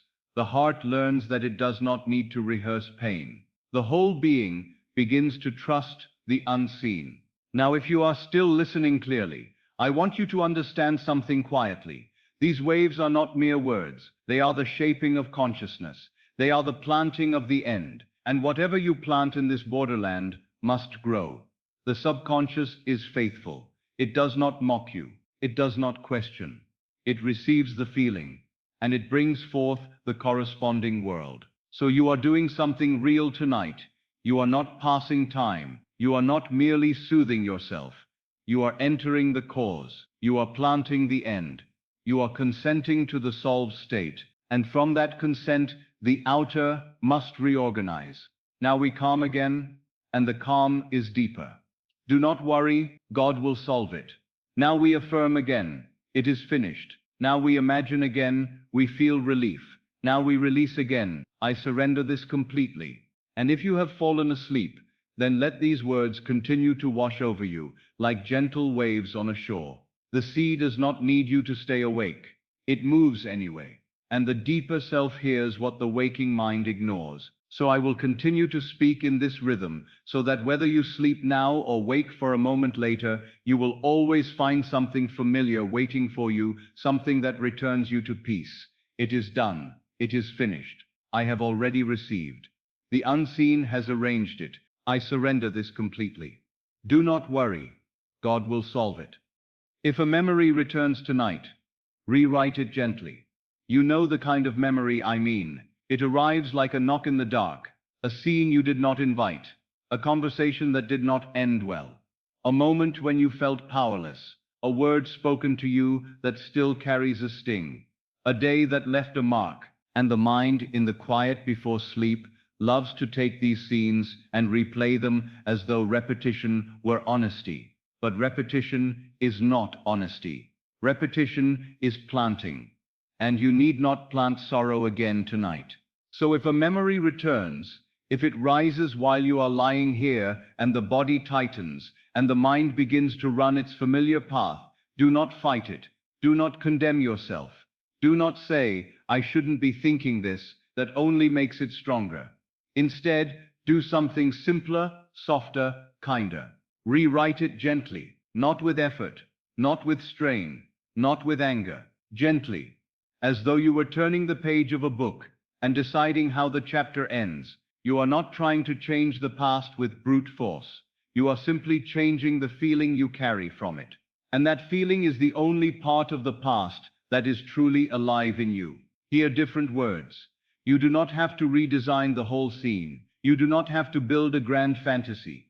You only need to change one thing, the ending, the tone, the emotional conclusion. If in that memory someone rejected you, then hear a different sentence. If in that memory someone misunderstood you, then hear clarity. If in that memory someone was harsh, then hear softness. If in that memory you felt alone, then feel yourself held. It can be as simple as hearing a voice say, I am sorry, or I understand you now, or you were right, or you are safe, or even, it's all right. Hear different words. And if you cannot easily imagine another person speaking, then let your own voice speak. Let your own inward voice become the voice of the solution. Let it say quietly, "It is finished." Let it say, "That is over." Let it say, "You are free." You see, the mind believes the past is fixed because the world of sense says so. But the past is not a stone behind you. The past is a living thing in the present because you carry it as feeling. And every time you replay it with the old feeling, you give it life again. You plant it again. You water it again. You keep it active. But when you revise, you withdraw the old feeling and you plant a new one. See it ending in peace. This is the gift. You do not need to relive the pain. You do not need to prove you were hurt. You do not need to keep the wound open to justify your caution. You may close it, you may let it heal. You may allow a new ending. So if a memory rises tonight, treat it like a child who wakes crying from a dream. You do not scold the child. You do not lecture the child. You do not demand explanations. You soothe the child. You change the dream. You place a hand on the child's heart and you say, "It's all right." And that child is you. So change the dream. If the memory ends in fear, let it end in peace. If it ends in humiliation, let it end in dignity. If it ends in loss, let it end in restoration. If it ends in uncertainty, let it end in certainty. If it ends in loneliness, let it end in love. See it ending in peace. Let the new ending be what you accept. That is the only requirement. Acceptance. Not performance, not vividness, not perfection. Acceptance. The mind is so tired from carrying the old story that it often welcomes a new ending. If you offer it with gentleness, and in that acceptance, a deep change takes place, because the subconscious does not know past and future the way the conscious mind imagines. The subconscious knows only impressions. It knows only feeling. It knows only what you accept as true. So when you revise, you give it a new truth. And that new truth, begins to bear fruit in your present.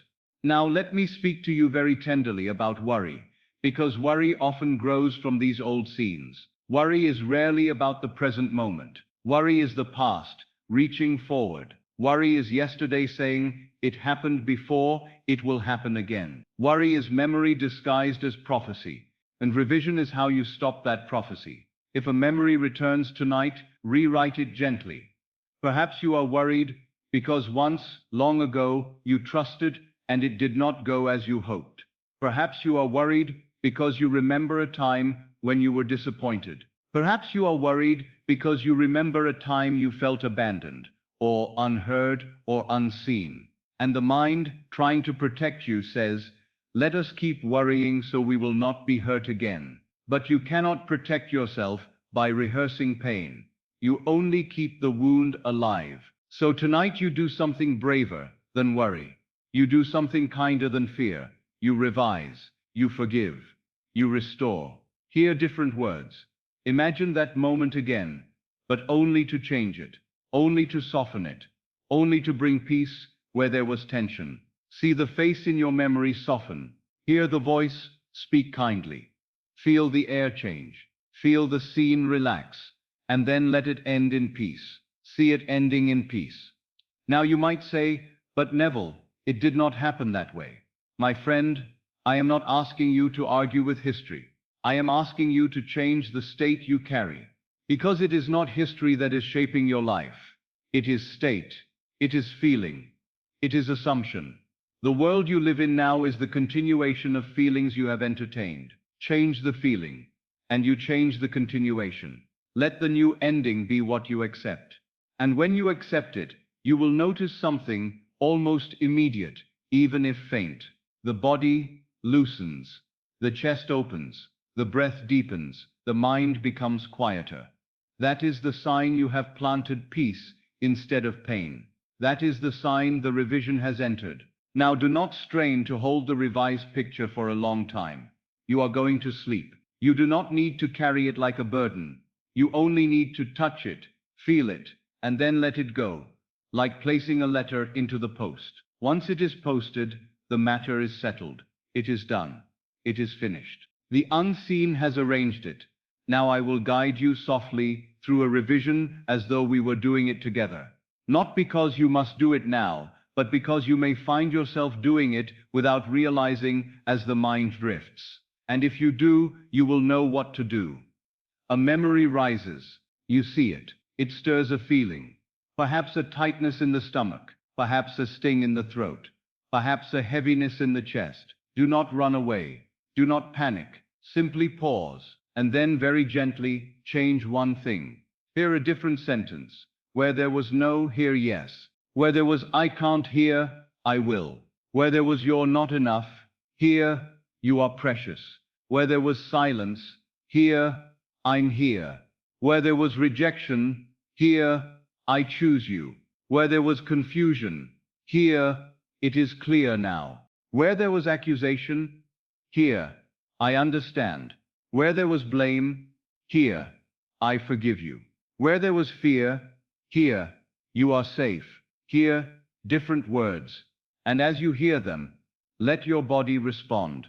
Let the shoulders drop. Let the jaw loosen. Let the breath become softer. Let the scene begin to feel gentle. You are not forcing this. You are allowing it. You are allowing the end to be different. See it ending in peace. And now let it end. Do not continue the scene past the point of peace. Stop at peace. That is the seed. That is the end you want to plant. The subconscious accepts endings. It accepts conclusions. So give it a conclusion that blesses you. Let the new ending be what you accept. Now perhaps the memory is not about another person.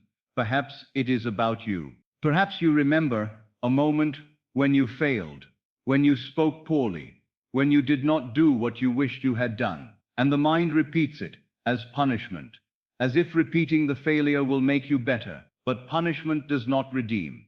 Only revision redeems. So if the memory is of your own mistake, revise it gently. See yourself doing it well. Hear yourself speaking wisely. Feel yourself calm. Feel yourself confident. Watch the scene end with dignity, and then let it go. You are not chained to yesterday. You are not sentenced to repeat what you once were. You are free to choose a new state, and the new state becomes the new life. It is done. It is finished. I have already received, the unseen has arranged it. Now let me tell you a quiet truth. Many people cannot sleep because they are still arguing with yesterday. They are still holding conversations that have ended. They are still living in scenes that are over. They lie down, but the mind refuses to lie down because it is still trying to change what happened. But revision is how you change what happened in you. And when what happened in you is changed, what happens to you changes. So tonight, you do not have to wrestle with old scenes. You do not have to keep proving your pain. You may revise and rest. You may change the emotional record. You may change the inner conversation. You may change the seed, and then you may sleep. Do not worry. God will solve it. Now, if you find yourself drifting, and a memory comes and goes, like a passing dream, let it go. If you find yourself catching it, and the feeling begins to rise, revise gently. But always, always return to the simplest state. It is done. The past is finished. The answer is arranged. I have already received. I surrender this completely. And the body hears these words like a balm. Now let me say something that will help you even if you do nothing else. You do not need to revise every memory at once. You do not need to fix your entire life in one night. You are not asked to carry the whole world on your shoulders. Tonight you may revise only what returns, only what knocks, only what rises. And even then you revise it softly, briefly, and you let it end in peace. Because peace is the goal tonight. Peace is the seed tonight. Peace is the prayer tonight. Behind every problem stands its finished answer. And behind every painful memory stands a peaceful ending you can choose. Now, let the mind be soothed by that. Let it be relieved to know it does not have to keep suffering. Let it be comforted to know it can change the story it has been repeating. Let it be quiet enough to sleep. Do not worry. God will solve it. If a memory returns tonight, rewrite it gently. Hear different words. See it ending in peace. Let the new ending be what you accept, and then release it completely. I surrender this completely. It is done. And now you may rest. Now, my friend, there is one thing the anxious mind clings to more than anything else, and that is the need to control the manner of its deliverance. It says, I could rest if only I knew how it will happen. It says, I could sleep if only I could see the steps. It says, I could relax if only I could plan the route. But the law does not ask you to plan the route. The law asks you to occupy the end. So let me speak to that part of you that has been trying to manage life by thinking. Let me speak to it gently, because it has been working very hard, but it has been working in the wrong place. It has been trying to design the bridge. And that is not your task. You do not design the bridge. If you did, you would only build a bridge as small as your present reasoning. You would build it out of what you already know. You would limit the very channels through which life could fulfill you. You would say, it must come through this person, in this way, by this time. And in doing so, you would close the door to the greater ways the unseen can move. So tonight, I am taking the burden of how out of your hands. You have held it long enough. It has kept you awake long enough. It has stolen your peace long enough. You do not design the bridge. You only live in the end. That is all. That is the entire secret. The end is the solved condition. The end is the relief. The end is the feeling of it is finished. The end is the quiet satisfaction that the matter has been settled. When you live in that end, even inwardly, even briefly, the bridge of incidents begins to form. And what is the bridge? The bridge is the series of perfectly natural events, often so ordinary that you would miss their meaning, that carries you from where you were to the state you have assumed. The bridge is not always dramatic. It is rarely dramatic. It is usually quiet. It usually looks like life. And that is why the anxious mind misjudges it. It says, nothing is happening, but something is happening. It is happening in the unseen, and it is happening through events that do not yet look like the fulfillment until you reach the end and look back. Life will move the pieces. I want you to feel how relieving that is. Life will move the pieces. You do not have to push them. You do not have to force them. You do not have to shove doors open with worry. You do not have to manipulate people with fear. You do not have to exhaust yourself trying to arrange circumstances. Life will move the pieces. The unseen has arranged it. And when I say life, I do not mean some blind machine. I mean the deeper self within you, the subconscious God in you, your own wonderful human imagination, moving everything necessary to make the assumption you have accepted become a fact. Now your mind may resist this at first. It may say, but if I do not plan, I will fail. That is the old worship of worry. Worry wants to be your savior. It wants to convince you that without its constant activity, nothing will be done. But worry is not power.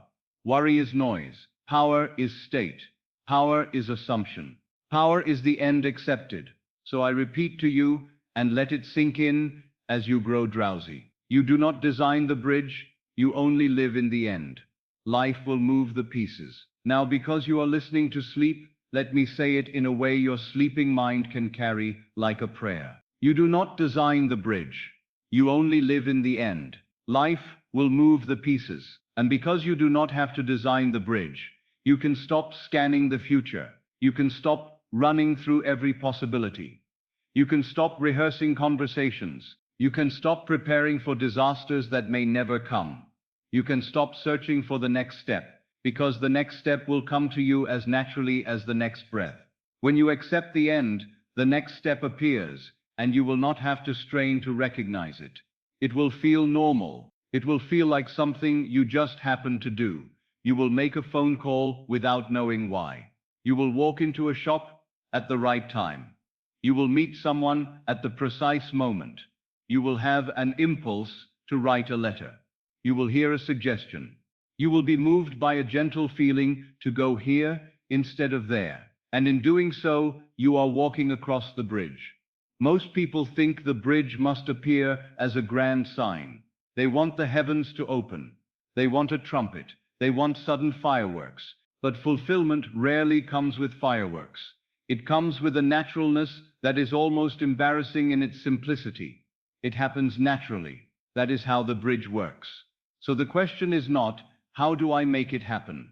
The question is, can I rest in the end and allow life to happen through me? Tonight, you don't work, you receive. Now, if you have been awake many nights planning, you know how tiring it is. The mind tries to gather every detail, to anticipate every problem, to create safety by control. But control is not safety. Control is often fear wearing the mask of wisdom, and fear cannot design a bridge into peace. Only peace can call peace. So tonight, we choose peace. We choose the end. We choose the solved state. And then we leave the bridge to the one who builds bridges, the unseen. The unseen has arranged it. Now let me soothe you further, because the planning mind will say, but what if the bridge involves things I don't like? What if it involves delays? What if it involves changes? My friend, if you knew how life uses what looks like a detour to bring you to your destination, you would not fear detours. Sometimes the bridge begins with a door closing, and the anxious mind panics. It says, this is the end. But it is not the end. It is the beginning of a new route. The old road cannot take you to the new state, so the old road must fade. Sometimes the bridge begins with a change you did not expect. A job ends, a plan collapses, a person shifts, and the mind says, I have been denied. But you have not been denied. You have been guided. Sometimes the bridge begins with a small inconvenience, a delay, a missed train, a postponed meeting, and the mind complains. But that delay was the bridge. That missed meeting was the bridge. That postponement was the bridge. You do not see it at the time, because you are inside the unfolding. But later, you will see the precision of it. Life will move the pieces. And because life moves the pieces, you do not have to fear the movement. You do not have to label every change as a disaster. You do not have to interpret every delay as a refusal. Delay is often arrangement. Change is often preparation. The unseen has arranged it. Now I will say something very important, and I will say it softly so it does not wake you. The bridge will often look ordinary. So ordinary that you might dismiss it as coincidence. But there is no coincidence when the end has been assumed. There is only the law unfolding. There is only the seed becoming harvest. This is why those who do not know the law call it luck. They say, how fortunate. They say, what a coincidence. But the one who has assumed knows it was not coincidence. It was the bridge. The bridge is always built after you accept the end, not before. So stop demanding to see the bridge before you rest. Stop saying, show me how, and then I will believe. That is the language of the senses. That is the language of doubt. The law asks you to believe first, and the bridge appears as a consequence. You only live in the end. You may be tempted to say, but Neville, what if I choose the wrong end? My friend, the end you truly desire will always have a particular feeling tone. It will feel like relief. It will feel like peace. It will feel like freedom. It will feel like love. It will feel like security. The end is not complicated. The end is simply the feeling you would have if the problem were solved. So choose that feeling. Tonight, choose relief. Tonight, choose peace. Tonight, choose the quiet knowing.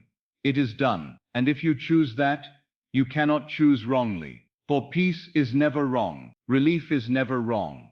Rest is never wrong. It is done. And because it is done in you, it must become done around you. Now let us take a moment to remove a particular burden that keeps many awake. The burden of imagining the exact form of fulfillment. The mind says, it must come this way.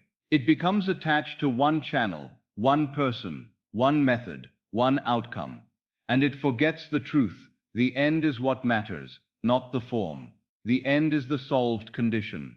The end is the relief. The end is the freedom.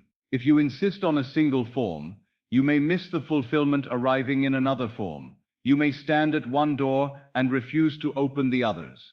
You may keep watching one road while the bridge is being built on another road. So tonight, I ask you to loosen your grip on form. Do not worry. God will solve it. God does not solve by your limited imagination of the how. God solves by the greater imagination within you that sees the whole pattern. You are not asked to dictate the manner, you are asked to accept the end. You do not design the bridge, you only live in the end. Life will move the pieces.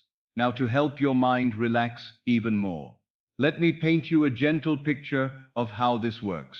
Imagine you have written a letter and placed it in the post. Once it is posted, the matter is out of your hands. You do not follow the letter down every road. You do not stand at the window imagining the mailman's every step. You know it has been sent. You know it will arrive. And because you know, you rest. The imaginal act is the posting of the letter. The feeling of the end is the stamp. Sleep is the post, and life is the delivery. So tonight, you are posting the letter. You are stamping it with relief. You are handing it to the unseen. And then you are sleeping. You do not have to chase the delivery. The unseen has arranged it. Now perhaps the anxious mind says, but what if I post it incorrectly? What if I made a mistake? My friend, the law is kind. The law is not waiting to punish you for imperfection. The law responds to your dominant feeling. If your dominant feeling is that it is done, then it is done. If you drift into fear and return again to the end, the return is what matters. The drift does not ruin you. The return redeems you. So be gentle with yourself. If you find yourself worrying tomorrow, do not say, I have ruined it. You have not ruined it. Simply return to the end. Return to relief. Return to it is finished.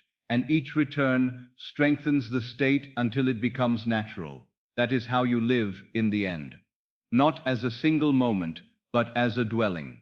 Now, because this is a sleep teaching, let me give you a small comfort. Even if you fall asleep quickly and you remember none of these words in the morning, the deeper self has heard, the subconscious has heard. The impression has been made, and the bridge begins. You see, the conscious mind wants to take credit. It wants to stay awake and do the work. But the real work is not done by the conscious mind. The real work is done by the subconscious, once it has been impressed. And the easiest way to impress it is to fall asleep in the feeling of the wish fulfilled. So if you fall asleep now, you have succeeded. If you drift while hearing the words, you have succeeded. If you wake later and repeat one sentence, you have succeeded. It is done. Now let me speak of the bridge in a way that removes a final anxiety. Many people fear that once they assume the end, they must sit still and do nothing, as though faith is inactivity. That is not so. The bridge includes your natural actions, but they will be natural. They will not be frantic. They will not be forced. They will not be desperate.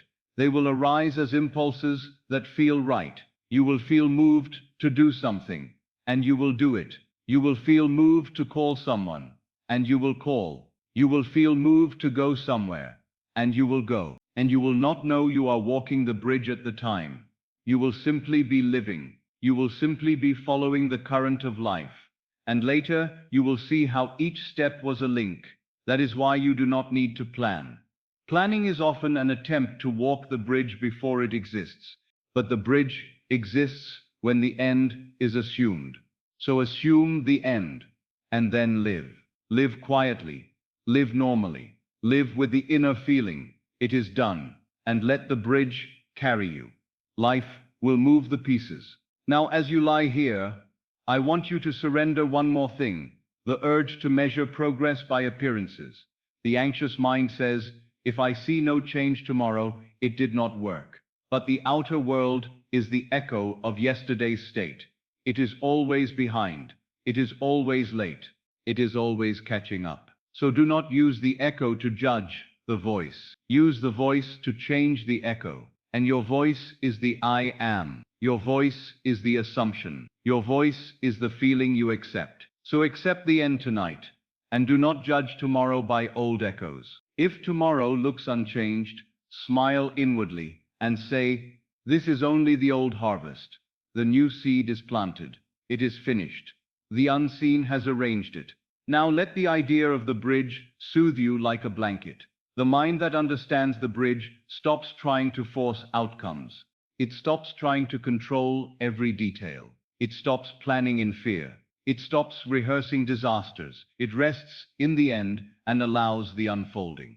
And when it unfolds, it often comes in ways you would never have devised. It comes through channels you did not imagine. It comes with a naturalness that surprises you.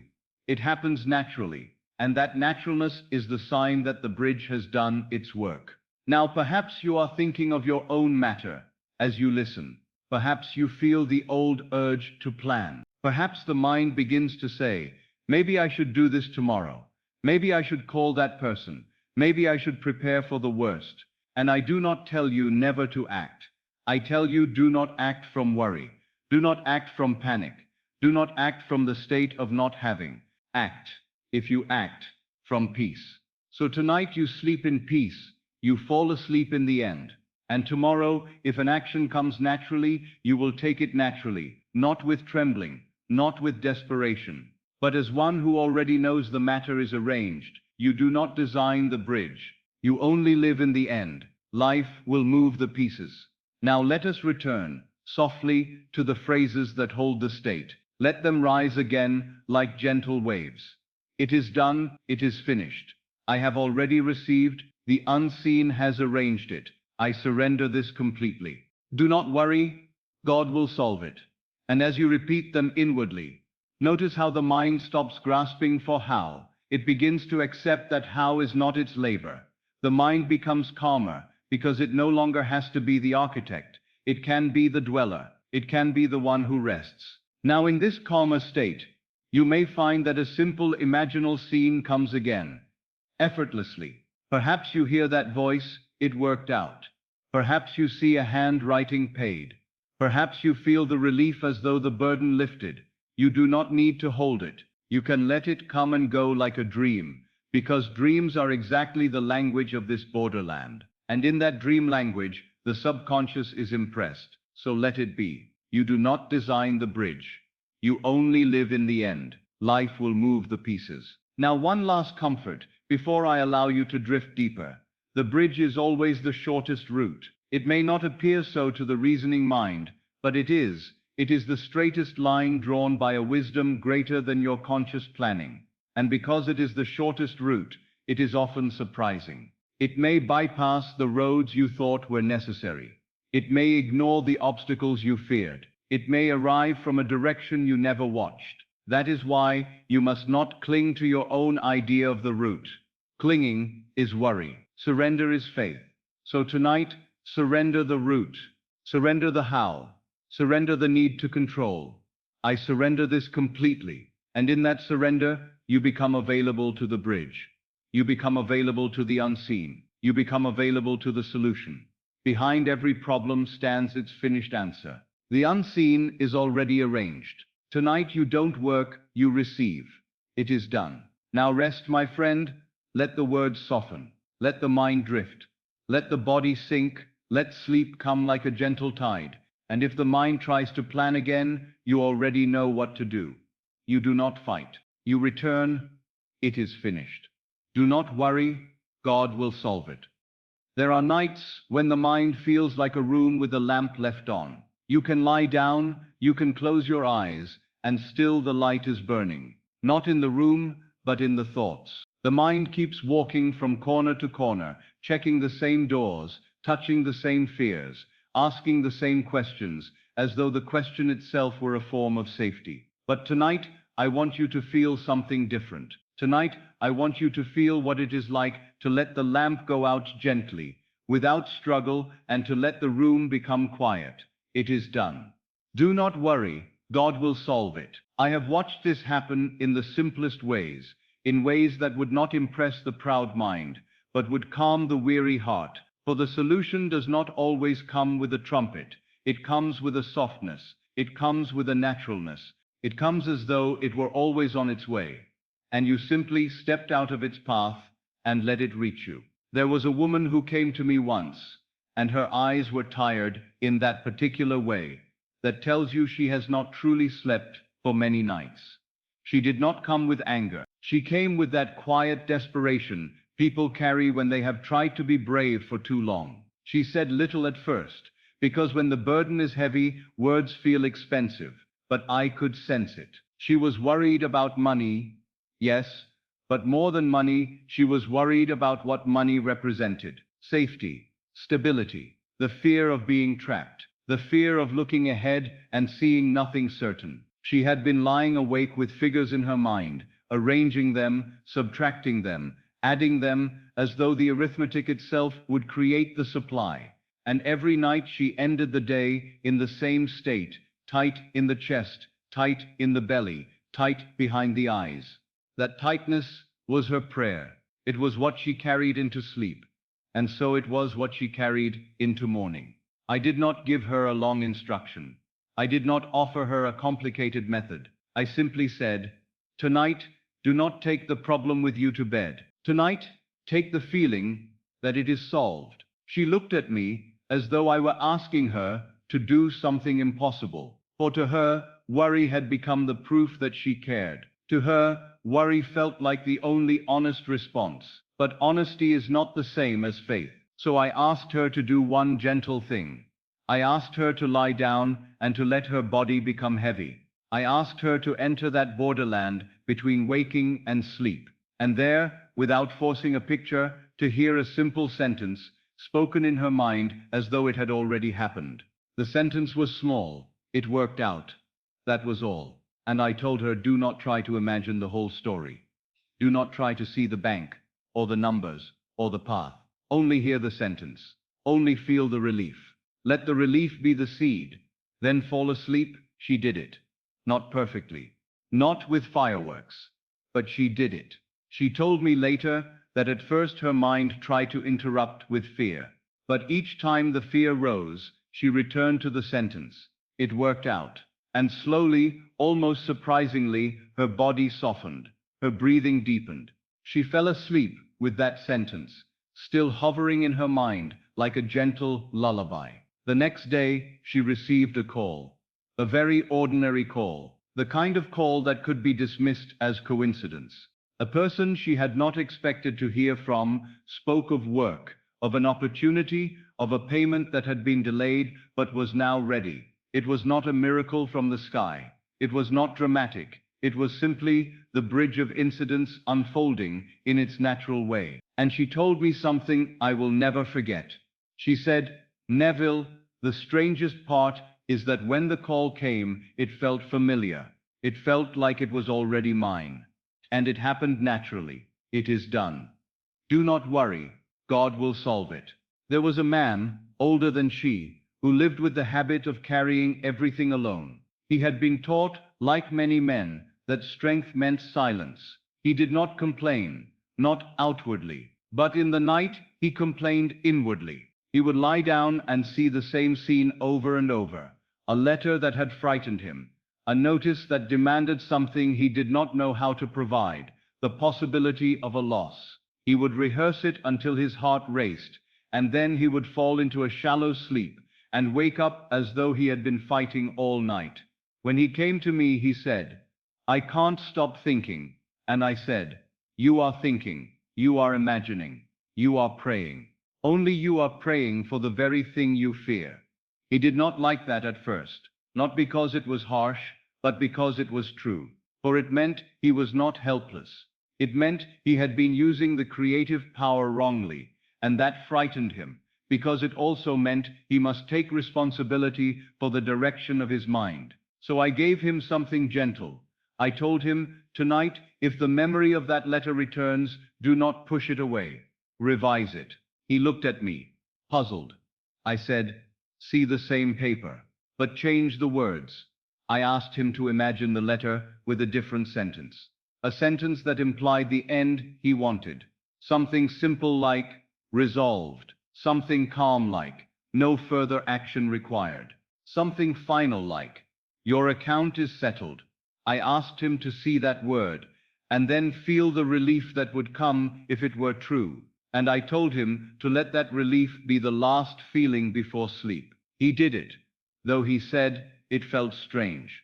But as he repeated the revised letter, He noticed the old fear began to lose its sharpness. It was as though the fear had been living on repetition, and now it was being starved. He fell asleep in the revised ending, and within days, another letter came. Not the feared letter, a different letter, with different terms.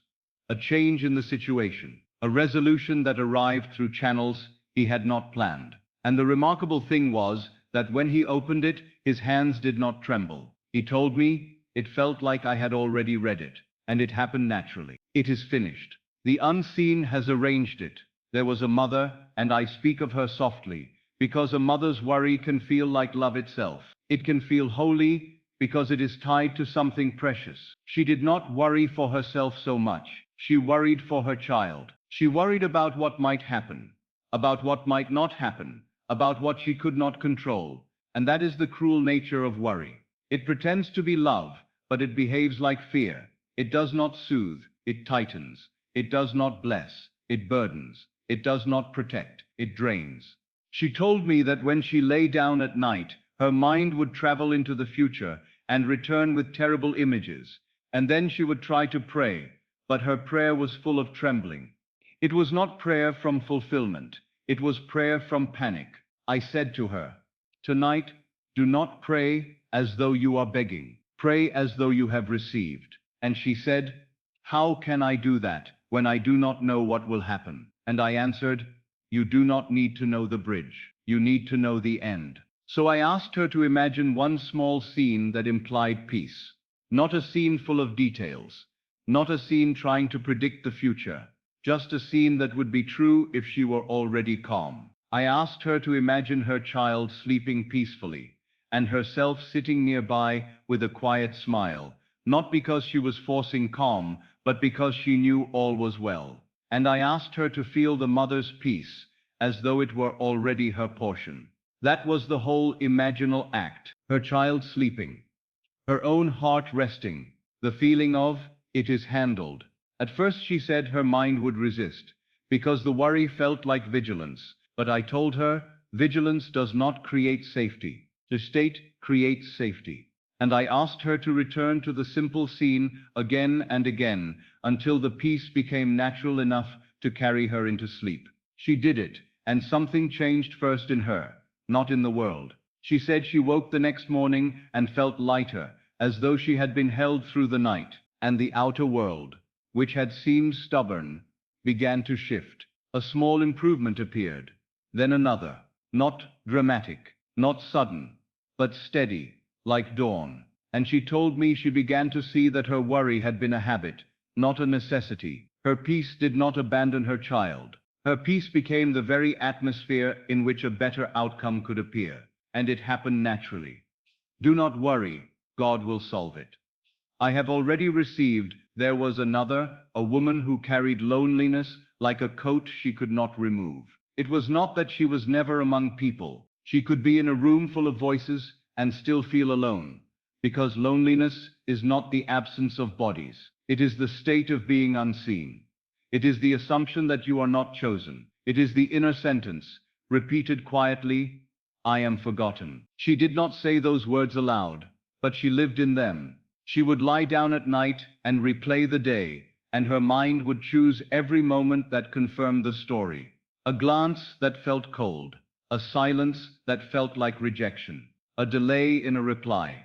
And she would take those fragments and make a whole world out of them. That is how the mind builds reality. So I told her, "Tonight, do not fall asleep in the state of the unloved.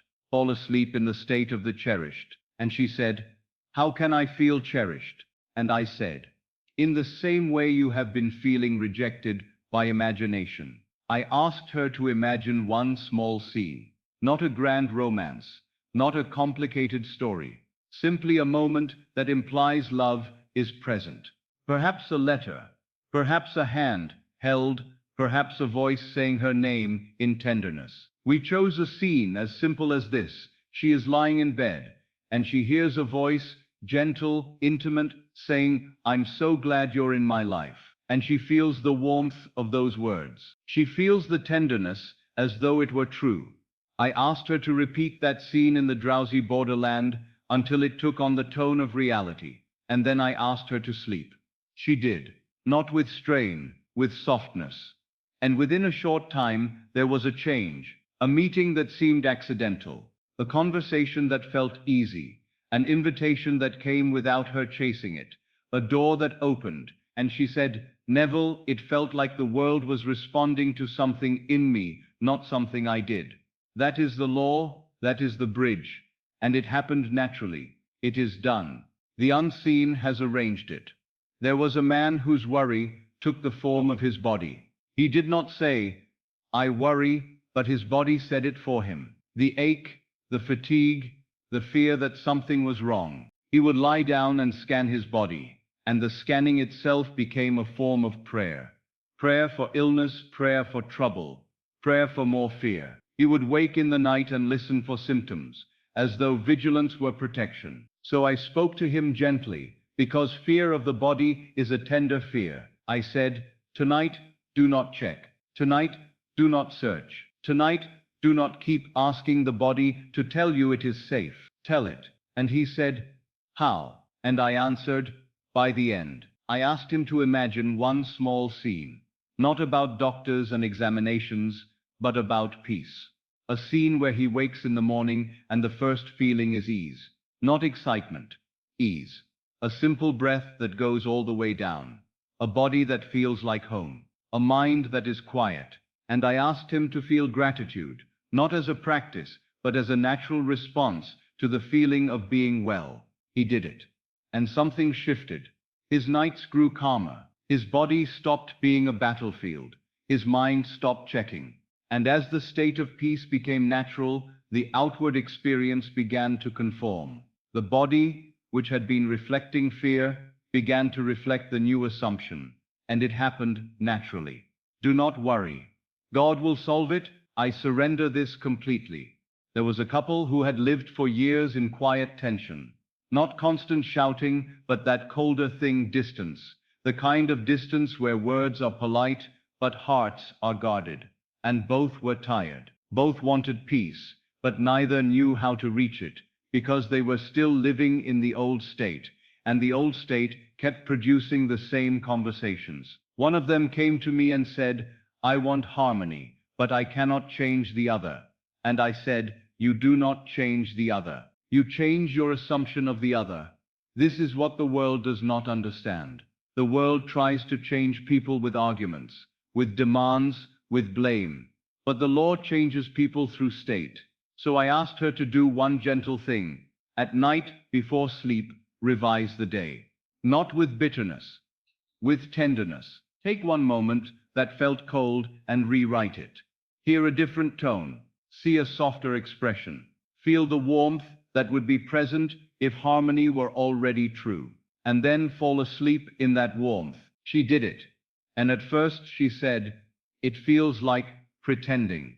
And I said, "Yes. In the beginning it feels that way. But persistence turns the imagined into the natural." So she persisted. Night after night, she revised. Night after night, she fell asleep in the state of harmony. And slowly, without force, without confrontation, the atmosphere began to shift. A small kindness appeared.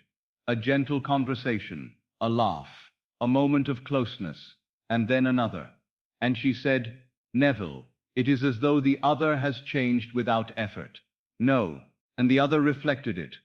And it happened naturally. It is finished. I have already received.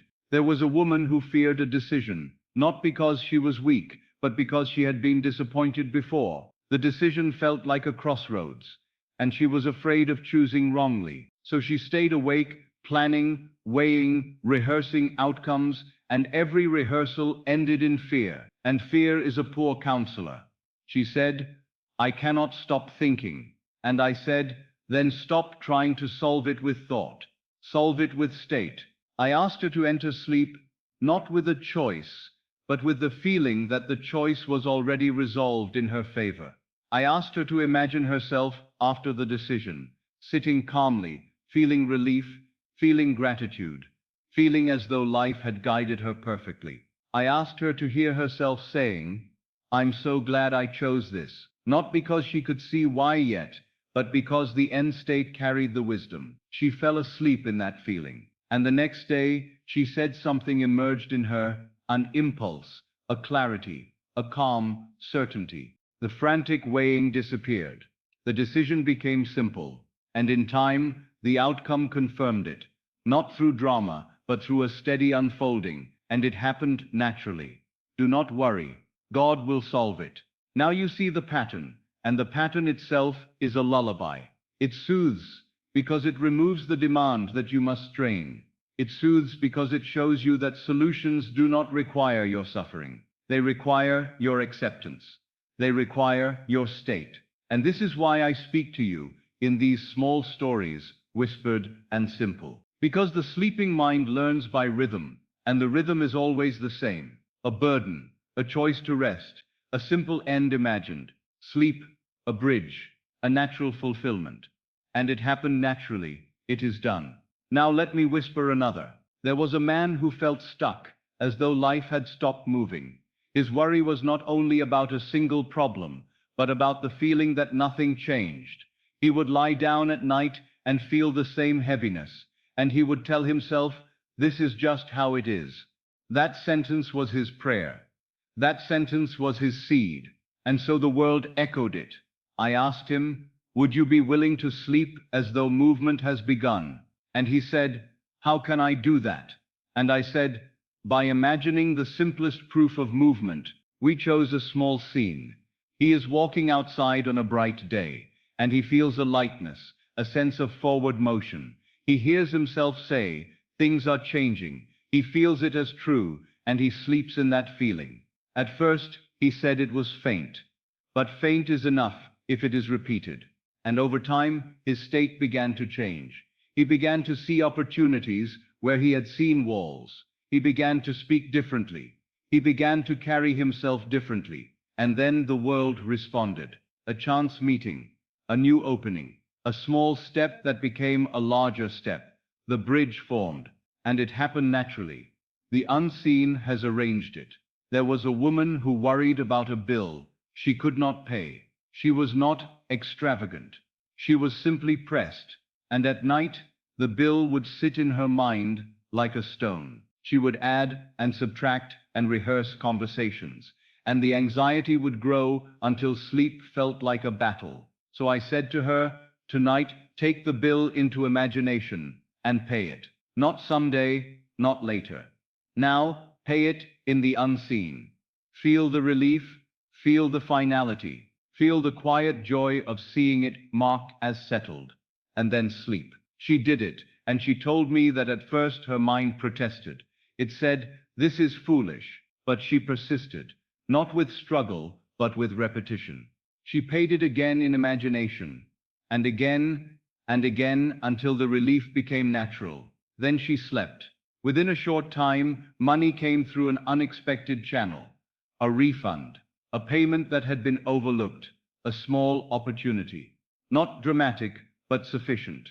And she said, "Neville, it was as though life had been waiting for me to stop panicking." Yes, life often waits for you to step out of the way, and it happened naturally.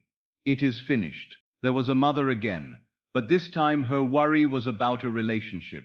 Two people she loved who were at odds. She carried their conflict in her heart like a stone. At night she would replay their words, their tones, their anger, and the replay only increased her fear. So I told her, "Tonight, do not replay the conflict. Revise it." And she said, "How?" And I said, "Hear them speak kindly. See the scene ending in peace. Do not try to force them in the outer. Bring them together in imagination." She did.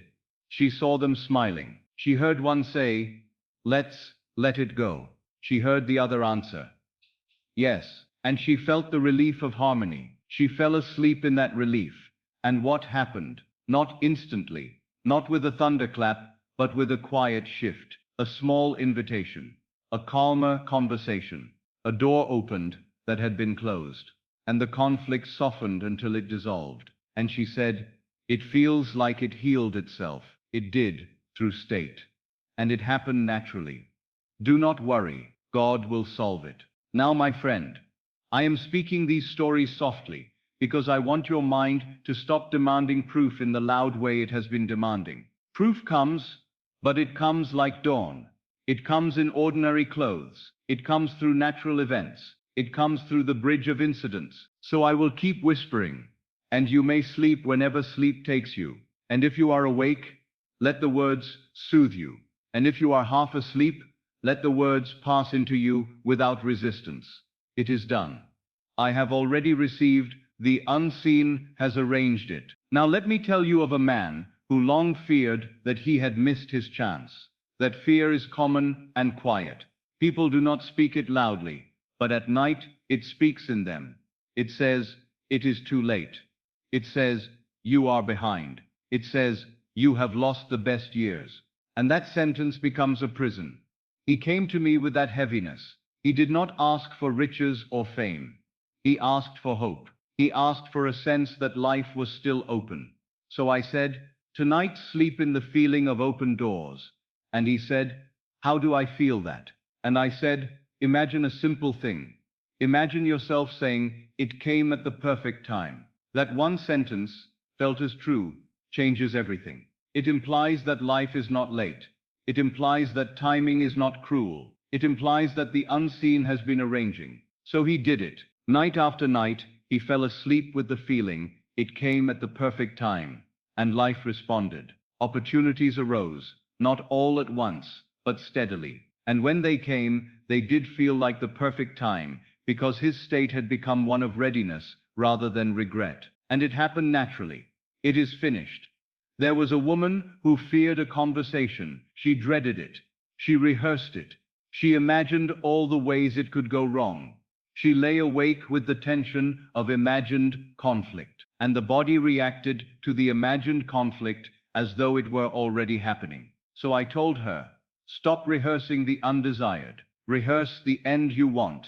I asked her to imagine the conversation ending in peace. Not to imagine every sentence, but to imagine the feeling at the end, relief, understanding, calm. I asked her to hear herself say afterward, that went so well. And I asked her to sleep in that feeling. She did. And when the conversation happened, it did not follow her old fearful script. It followed the new state. It softened. It resolved. It ended better than she expected. And she was surprised, but not shocked. Because she had already lived the end in imagination, and it happened naturally. Do not worry, God will solve it. Now I will whisper one more, and perhaps it will carry you deeper. There was a man who felt he could not forgive himself. His worry was guilt. Guilt is worry turned inward. It is rehearsal of a past scene with pain attached. He would replay it at night like a punishment, as though suffering would atone. But suffering does not atone. Revision atones. Forgiveness is a state, and you can enter it. So I asked him to revise, to see the old scene differently, to imagine himself choosing differently, speaking differently, ending it differently, and then to feel the relief of being free from it, not as denial, but as redemption. He did it night after night, and the guilt softened. And as the guilt softened, his world changed. People responded differently. Opportunities came. Joy returned, and he said, it feels like I have been given a new life. That is what revision does. It changes the state, and the state changes the life. And it happened naturally. It is done. Now, my friend, let the stories wash over you like rain on a roof. You do not need to hold them. You do not need to analyze them. Their purpose is not to impress your intellect. Their purpose is to soothe your heart and instruct the deeper self. The end accepted becomes fact, and the bridge is natural. So as you lie there, let the same rhythm return. You calm. It is quiet. You are safe enough to sleep. You affirm. It is done. It is finished. You imagine, you feel relief. You release, I surrender this completely. And then you sleep. And it happened naturally. Do not worry, God will solve it. If you are still awake, I will continue to speak softly. If you are already drifting, let the drift deepen. There is no wrong here. There is only rest. The unseen has arranged it. It is finished. I have already received. And now you rest. If you wish, you may leave a simple word, only a word. Done. Not as a plea, not as a demand, but as a quiet seal. If you wish, only if it feels natural. And then you may forget it entirely, because the work is not in the writing of a word. The work is in the resting of the heart. Now let us return to stillness. Let the night do what the night does best. Let it wrap itself around you without questions. Let the room be quiet. Let the body be heavy. Let the mind grow soft, as though it has finally been forgiven for all its striving. You do not have to carry this tonight. There is nothing you need to accomplish before sleep takes you. You do not need to prove anything. You do not need to solve anything. You do not need to hold your life together by force. The force that holds worlds together is already holding you. Do not worry, God will solve it. Let those words come slowly now, like a gentle bell in the distance. Do not worry, God will solve it. Not because you have made a bargain with life, but because the nature of God is fulfillment. The nature of imagination is to become what it assumes. The nature of the subconscious is to bring forth what it has received. And tonight you have given it a different seed. It is done. It is finished. I have already received. The unseen has arranged it. I surrender this completely. And now you rest. There is a quiet dignity in rest. Rest is not weakness. Rest is faith. Rest is the most profound declaration you can make, because to rest is to say, I trust what I cannot yet see. To rest is to say, the answer is already present. To rest is to say, I have stopped wrestling with shadows. Behind every problem stands its finished answer. And the finished answer does not need your worry to become real. It needs only your acceptance, your consent, your willingness to let the end be true in you before it appears outside of you. So let your acceptance be gentle. Let it be simple. Let it be like laying a blanket over the mind. It is done. If the mind tries to wander into tomorrow, call it back softly, not with impatience, with kindness. Tomorrow will take care of itself. Tomorrow will unfold from the state you have entered tonight. Tomorrow will reflect the seed you have planted now. It is finished. If an old fear rises, do not fight it. Let it pass, like a cloud in the night sky. You do not chase clouds. You do not argue with them. You simply let them move on, and you return to the only thing that matters, the state I have already received. Feel how those words quiet the searching mind. I have already received. They close the door on desperation. They close the door on pleading. They close the door on the endless when. The unseen has arranged it. There is nothing so soothing as the knowledge that you are not the sole worker in your life. There is an unseen wisdom moving. There is a hidden order arranging. There is a quiet intelligence weaving together the bridge of incidents with perfect precision. You do not have to watch it being built. You do not have to measure its progress. You do not have to stand at the edge of sleep and demand proof. You may sleep. I surrender this completely. Let surrender be soft. Let it be a slow exhale. Let it be the loosening of a fist. Let it be the giving over of a burden you were never meant to carry through the night. Let it be the simple feeling of hands empty, the simple feeling of shoulders free. Do not worry. God will solve it. And now I speak to you as though I were blessing you, not teaching you. Because teaching belongs to the day, but blessing belongs to the night. Blessing is the language of the heart. It requires no argument. It requires no proof. It simply settles. May your mind become quiet. May your heart become still. May your body release the strain it has been holding. May the breath become slow and easy. May the burden loosen and fall away. May the unseen arrange every detail for your good. May the answer rise in the natural way it always rises, through ordinary events, through gentle impulses, through doors opening at the right hour. And may you recognize it when it comes, not with astonishment, but with the calm familiarity of one who has already lived it inwardly. It is done. Now let the room be your sanctuary. Let the darkness be gentle. Let the silence be kind. There is nothing to fear in this moment. There is only rest. There is only the quiet feeling of being held. If you are still awake, allow the words to repeat softly within you. Like a lullaby, you do not need to sing aloud. It is finished. If you are already drifting, let the drifting deepen. You do not have to hold on to the words. The deeper self will hold them for you. The subconscious will take what you have given, and it will do what it always does. It will bring forth, I have already received. There is a tenderness in that sentence, because it returns you to the state of one who is provided for. The anxious mind says, I am waiting. The restful mind says, I have received. The anxious mind says, it might not happen. The restful mind says, it is already arranged. The unseen has arranged it. Let that be enough. Let that be your final thought, if it wishes to be. But even if your thoughts become scattered as sleep approaches, do not worry. The atmosphere has been set. The seed has been planted. The direction has changed.